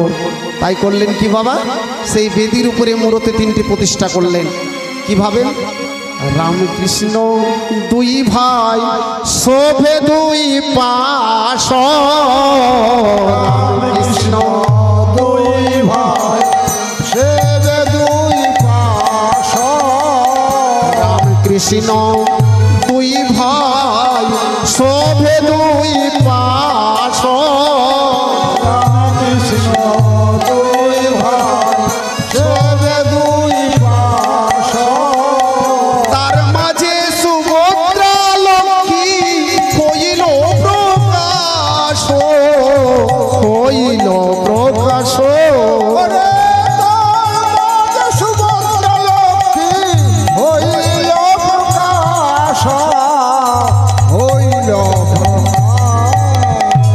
রামকৃষ্ণ দুই ভাই সবে দুই পাশ, তার মাঝে সুভদ্রা লক্ষ্মী হইল প্রকাশ। আচ্ছা বাবা, এখানে সুভদ্রা লক্ষ্মী হলো কি করে? আমরা তো জানি কৃষ্ণ বলরামের ভগিনী। না, সুভদ্রা লক্ষ্মী হলো এই জন্য প্রমাণ করেছেন মহাজন কবি, কারণ আমরা পুণ্যক্ষেত্র কুরুক্ষেত্রের মাঠে নর আর নারায়ণের অবতার দেখতে পাই। তো বাবা, পুণ্যক্ষেত্র পুণ্যভূমি হলো কুরুক্ষেত্র কেন? যেখানে শনিতের নদী বয়ে যায়, শত শত প্রাণ চলে যায়, যেখানে নরমাংস শৃগালে কুকুরে ছিঁড়ে ছিঁড়ে খায়, কত কত মায়ের কোল শূন্য হয়ে গেছে, কত কত মায়েরা বৈতব্য হয়ে গেছে, কিন্তু হায় হায়, সেই কুরুক্ষেত্রের মাঠ পুণ্যভূমি পুণ্যক্ষেত্র হলো কি করে? এ শাস্ত্রকার কি করে কলম দিয়েছেন? 1526 খ্রিস্টাব্দে যখন পানিপথের যুদ্ধ হয় ইব্রাহিম লোদিতে আর বাবরে, পানিপথের মাঠ সে হলো না পুণ্যক্ষেত্র পুণ্যভূমি? 1764 খ্রিস্টাব্দে বক্সারের মাঠে যুদ্ধ হয়েছিল মীর কাসিমের সঙ্গে দিল্লির দ্বিতীয় সাহেব, কিন্তু বাবা বক্সারের মাঠ পুণ্যক্ষেত্র পুণ্যভূমি হলো না। আমাদের এই পশ্চিমবঙ্গে পলাশির মাঠে যুদ্ধ হয়েছিল নবাব সিরাজউদ্দৌলা রবার্ট ক্লাইভের সাথে 1757 খ্রিস্টাব্দে, সে কিন্তু বাবা কোনোদিনই হলো না পুণ্যক্ষেত্র পুণ্যভূমি। কিন্তু দাপরের শেষে কৌরব আর পাণ্ডবদের যুদ্ধ বাঁধলো কুরুক্ষেত্রের মাঠে, এটা পুণ্যক্ষেত্র পুণ্যভূমি হলো কি করে? বক্সারের মাঠ, পানিপথের মাঠ আর পলাশির মাঠে এতে ভগবানের আগমন ছিল না, কিন্তু এই কুরুক্ষেত্রের মাঠে যুদ্ধ হবার আগে ভগবান শ্রীকৃষ্ণ নিজ মুখ নিঃসৃত গীতার বাণী অর্জুনকে শুনিয়েছিলেন, মহাভারতে যেটা উদ্যোগ পর্বে আছে। তাহলে যেখানে গীতা উচ্চারিত হয়, যেখানে গীতা পাঠ হয়, সেখানে কোনো কলুষ থাকতে পারে না, কোনো পাপ থাকতে পারে না। আর ভগবান যখন নিজে নিজ রসনার দ্বারা ওই গীতার বাণী উচ্চারণ করে অর্জুনকে শুনিয়েছেন কুরুক্ষেত্রের মাঠে, তখনই কুরুক্ষেত্রের মাঠটি সিদ্ধ হয়ে গেছে, তখনই সেটা সিদ্ধ স্থান হয়ে গেছে, তখনই সেটা পুণ্যভূমি হয়ে গেছে। নিতাই গৌরী হরি হরি বল, হরি হরি বল। এবার দেখুন, তাহলে এই কুরুক্ষেত্রের মাঠে নর আর নারায়ণের অবতার পেলাম। নর শব্দে অর্জুন আর নারায়ণ শব্দে ভগবান শ্রীকৃষ্ণ। তাহলে নর আর নারায়ণ হচ্ছে এক আত্মা, এক আত্মা থেকে সৃষ্টি। তাহলে অর্জুন ভামিনী হচ্ছে সুভদ্রা। তাহলে বাবা সুভদ্রা লক্ষ্মী হবে না কেন? তাই পদকর্তা কলম দিলেন, রামকৃষ্ণ দুই ভাই সবে দুই পাশ, তার মধ্যে সুভদ্রা লক্ষ্মী হইল প্রকাশ। তাই এখানে দেখুন রাধা এলো না, এখানে এলো না রুক্মিণী সত্যভামা মিত্রবৃন্দা, এখানে নগ্নজিতি কুবজা কেউ এলো না, কিন্তু সুভদ্রা এলো কেন না? পূর্বেই প্রমাণ করেছিলাম, যখন ওই কৃষ্ণলীলা প্রচার বা প্রকাশ করলেন ব্রজমাধুর্য রসলীলা, রুক্মিণী আর সত্যভামা শ্রবণ করেন রোহিণীর কণ্ঠ থেকে, তখন দ্বারে দাঁড়িয়েছিলেন সুভদ্রা, আর দুদিকে কৃষ্ণ বলরাম। প্রকৃতি হইয়া করো প্রকৃতির সঙ্গ, দিনে দিনে বাড়িবে তবে প্রেমের তরঙ্গ। প্রকৃতিকে মধ্য রেখে আজ সেখানে নিষ্কাম নির্গুণে প্রকাশ হলেন শ্রী জগন্নাথ রূপে আমার ভগবান শ্রীকৃষ্ণ। নিতাই গৌর হরি হরি বল। এবার আর একটি কথা বলে আমি কীর্তন গান শেষ করব। দেখবেন আপনারা যদি পুরীধামে যান, একটা অলৌকিক কথা আছে, যদি দেখে দেখবেন মহাপ্রভু মিষ্টান্ন ভাণ্ডার বলে একটা মিষ্টির দোকান আছে। আর এই মহাপ্রভু মিষ্টান্ন ভাণ্ডারের যে দোকানদার প্রথম যেদিন দোকান খোলে, সেদিন জগন্নাথের কাছে মানত করেছিল যে আমার যদি দোকান ঠিকভাবে জমে যায়, আমি 2 কিলো মিষ্টি তোমার সেবার জন্য মন্দিরে দিয়ে আসবো। কিন্তু জগন্নাথের কৃপায় এমনভাবে দোকান জমে গেল বাবা, অনেক টাকা করি উপার্জন করলো, কিন্তু সে মানতের কথা দোকানদার ভুলে গেছে যে মন্দিরে মিষ্টি পৌঁছাতে হবে। ঐশ্বর্যের লোভে সব ভুলে গেছে। কিন্তু যিনি কুতশ্চৈ চৈতন্যময় সর্বদিষ্টা ভগবান, তিনি তো ভোলেননি। তিনার তো সব কথা মনে আছে যে ওই ভক্ত আমাকে মানত করেছিল, কিন্তু দোকানের ভিড়ের কারণে আমার কাছে আসতে পারেনি।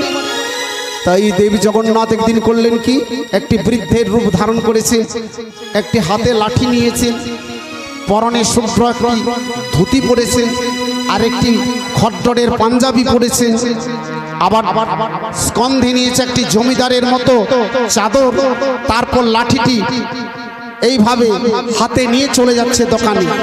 দোকানে যখন প্রবেশ করলো, প্রবেশ করার পরে দোকানের কর্মচারীরা বললেন, আসুন আসুন বাবুজি, এই চেয়ারে বসুন। তারা মনে মনে ভাবছে, দেখে তো মনে হচ্ছে একজন জমিদার বটে, অনেক কিছু খেতে পারবে। বসার পরে বললেন, আচ্ছা আপনাকে কি দেবো? এক কাজ করো, আমাকে 4টি রসগোল্লা দাও। 4টি রসগোল্লা যখন দিলেন, তারপরে বলছে আমাকে 4টি রসকদম দাও। রসকদম দিয়েছে, তারপর 4টি ক্ষীর কদম দাও, তারপর 4টি চিত্তরঞ্জন দাও, তারপরে আমাকে 4টি লগম লতিকা দাও, তারপরে আমাকে 4টি ঝিলাপি দাও। এইভাবে মিষ্টি খেয়ে খেয়েই চলেছে। মালিক মনে মনে ভাবছে, বাবা যখন বিলটা হবে তখন তুমি কি করবে? কত টাকার যে খেয়ে দিলে বাপধন। এবার সেবা যখন করলেন প্রভু, তারপরে দোকান থেকে বেরিয়ে চলে যাচ্ছে। বেরিয়ে যখন চলে যায়, তখন মালিক বলছে, এই বাবু যে এদিকে। বড়ই লোভ হয়েছে তাই তো? দোকানে খেতে গেলে পয়সা দিতে হয়, সেটা আপনি জানেন? বাবা আমার লালসা জেগেছে, আমি বড় ক্ষুধার্ত ছিলাম আস্তে, কিন্তু আমি দোকানে খেয়ে ফেলেছি মিষ্টি, কিন্তু আমার টাকা পয়সা কিচ্ছু নেই বাবা, আপনি আমাকে ক্ষমা করে দিন। কি এতগুলো মিষ্টি খেয়ে আলমারিটা খালি করে দিয়েছি, দিয়ে বলছে আমাকে ক্ষমা করে দিন? অসম্ভব, হয় না, আমাকে মূল্য দিতেই হবে এখানে, তা না হলে আমি তোমাকে ছাড়বো না। বেশ তো, তখন তিনি করলেন কি, মনে মনে ভাবছে তাই তো, আমি করি কি? সঙ্গে সঙ্গে একটি পকেট থেকে সোনার টাকা বার করলেন, টাকাটি বাহির করে দোকানদারের হাতে দিয়ে বললেন, এবার তুমি এইটি আমার নাও বাবা দোকানদার, আমার তো টাকা পয়সা নেই। দোকানদার মনে মনে ভাবে, এটার যে এত মূল্য সমস্ত দোকানটা দিল, এর সমতুল্য হবে না। মনে আনন্দিত হয়ে দোকানদার করলো কি, বাবা নিজের সেই বাক্সর মধ্যে সোনার টাকাটি তখন রেখে দিল। হীরের টাকা যখন রেখে দিয়েছে, তারপর বলছে, বাবুজি এবার আপনি যেতে পারেন। তাই জগন্নাথ বেশি তখন সেই জমিদার করলো কি, বাবা চলে আসছে, আস্তে আস্তে আস্তে আস্তে করেছে কি, মন্দিরে প্রভু রঙে লীন হয়ে গেলেন। সুপ্রভাতে উঠেই পান্ডা বাবাজিরা যখন জগন্নাথকে দর্শন করছেন, দেখছেন দক্ষিণ বাহুর মধ্যে হীরের টাকা তো নেই, জগন্নাথের গেল কোথায়? মহারাজকে জানানো হলো, মহারাজ বলল, না তাহলে তোমরাই কেউ নিয়েছো, তা নাহলে টাকা গেল কোথায়? বাবা আমরা করি কি, আমরা তো কেউ টাকা নিই না, আমরা বেশ বিন্যাস করি, আমরা সেবাই এটাও মেনে নিচ্ছি, কিন্তু আমরা জগন্নাথের কোনো অলংকার চুরি করি না। চুরি যদি না করেছো তাহলে গেল কোথায়? আগামী সুপ্রভাত পর্যন্ত যদি তোমরা অলংকার না এনে দাও, সকলকে আমি শুলে দেব। তখন সেই মূল পান্ডাজি দেখলেন যে তো আর কোনো উপায় নেই, বলছে প্রভু তুমি আমাদের প্রাণ রক্ষা করো। সঙ্গে সঙ্গে করলেন কি বাবা, সেই সেখানে হত্যা দিলেন। অতএব সাষ্টাঙ্গ লটাই ধ্যানরতা হলেন, প্রণাম জানালেন, বলছে প্রভু আজ যদি সদয় হয়ে তুমি না বলো, আমাদের যত ব্রাহ্মণের প্রাণ যাবে ওই মহারাজের কাছে।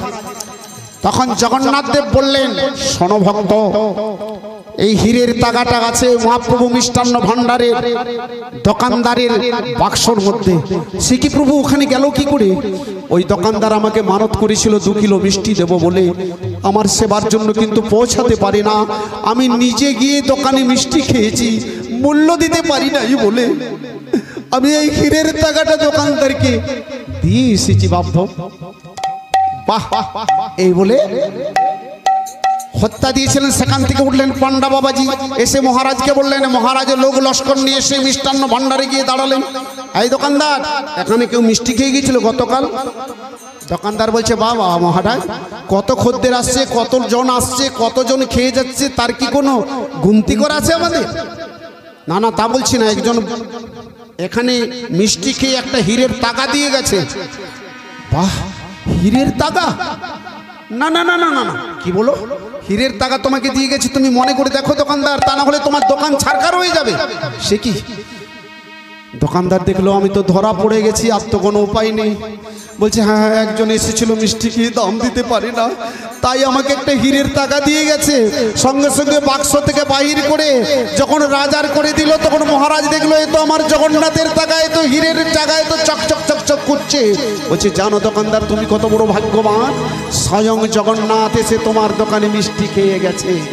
তুমি বলেছিলে না যে আমি 2 কিলো মিষ্টি পৌঁছিয়ে দেবো জগন্নাথের সেবার জন্য দোকান খোলার সময়? তুমি আজও দিতে পারোনি, তাই জগন্নাথ নিজে এসে তোমার দোকানে মিষ্টি খেয়ে গেছে। তুমি কত সৌভাগ্যশালী, তোমার দোকান কত পবিত্র, তুমি চিন্তা করে দেখো। তখন দোকানদার গিয়ে আছাড়কে বললেন জগন্নাথ মন্দিরে, বলে, হে প্রভু, আজ থেকে আমি শপথ করে বলি, আমার বংশাবলী যতদিন ওই দোকান করবে, প্রতিদিন 2 কিলো করে মিষ্টি তোমার সেবার জন্য এই মন্দিরে পৌঁছিয়ে দেবে। নিতাই গৌরী হরি হরি বল, হরি হরি বল। তাই বাবা, আজও পর্যন্ত সেবার জন্য সেই মহাপ্রভু মিষ্টান্ন ভান্ডার থেকে মিষ্টি আসছে। আর একটা কথা করলেন কি, জগন্নাথ দেব যখন এই অলৌকিক ক্রিয়া প্রকাশ করছেন পুরী ধামে, ওই রাজা ইন্দ্রদ্যুম্ন বললেন, আমি তোমাকে প্রতিষ্ঠা করেছি, তোমার সেবা কিভাবে হবে আমাকে কথা দাও।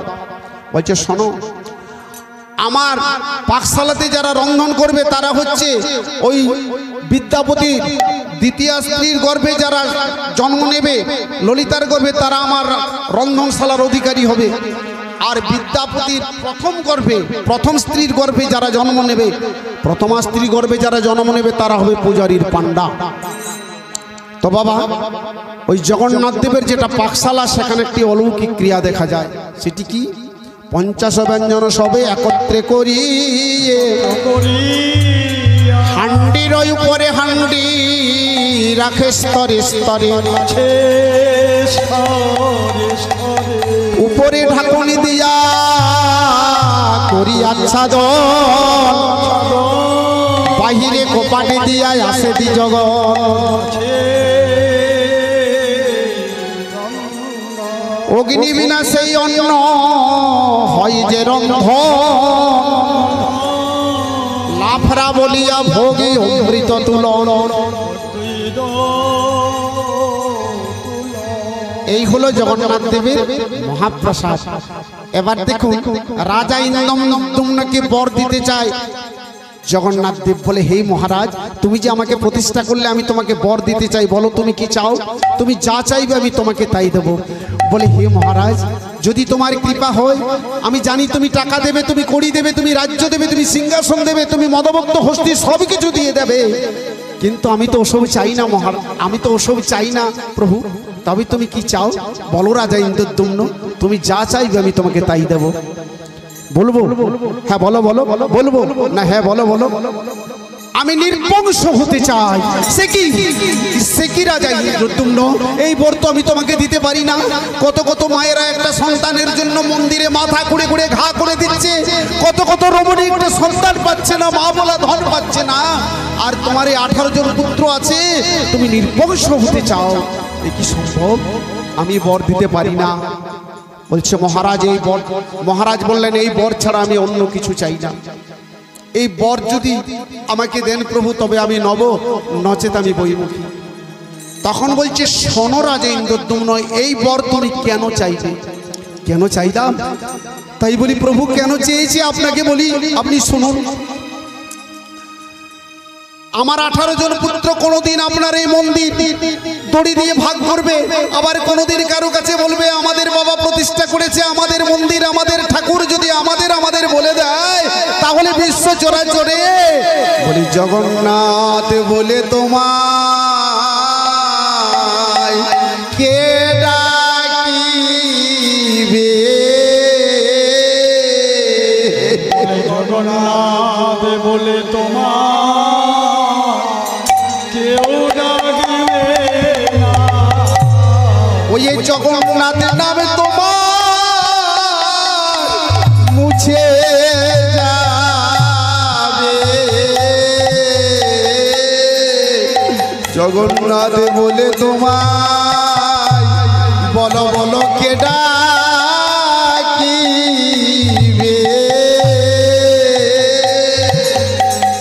জগন্নাথ নাম তোমার মুছে যাবে। জগন্নাথ বলে তোমার কে ডাকিবে? তখন আকাশে দৈববাণী হয়ে বলে হে মহারাজ ইন্দ্রদ্যুম্ন, সাধু সাধু সাধু, আমি তোমাকে আশীর্বাদ করলাম তাই হবে। তখন বলছে তাহলে এরা উদ্ধার হবে কি করে? না এরা আপন আপন কোন্দল লেগে যুদ্ধ লেগে তোমার ছেলেরা হত হয়ে যাবে। তবে হইবে 18 নালা পুরীর অসমীপে, আর 18 জন রবে মহানালা রূপে। সেই পথ দিয়া যত সাধু জন যাবে, তাহাদের পদরজ মস্তকে পড়িবে। তখন তারা ধন্য হবে। দেখবেন পান্ডা বাবাজিরা বলে না, যখন শ্রী জগন্নাথ দেব দর্শন করতে যায় বলে 18 নালা পার হতে হয়, তাই রাজা ইন্দ্রদ্যুম্নের 18 জন পুত্র এরা হলো ওই 18 নালা তার প্রতীক। এবার আপনাদের কাছে আমি শ্রী জগন্নাথ দেবকে প্রতিষ্ঠা করে মন্দিরের মধ্যে রেখে যাচ্ছি। নিতাই গৌর হরি বল। মন্দিরেতে জগন্নাথ প্রতিষ্ঠা হইল, মন্দিরেতে জগন্নাথ প্রতিষ্ঠা হইল।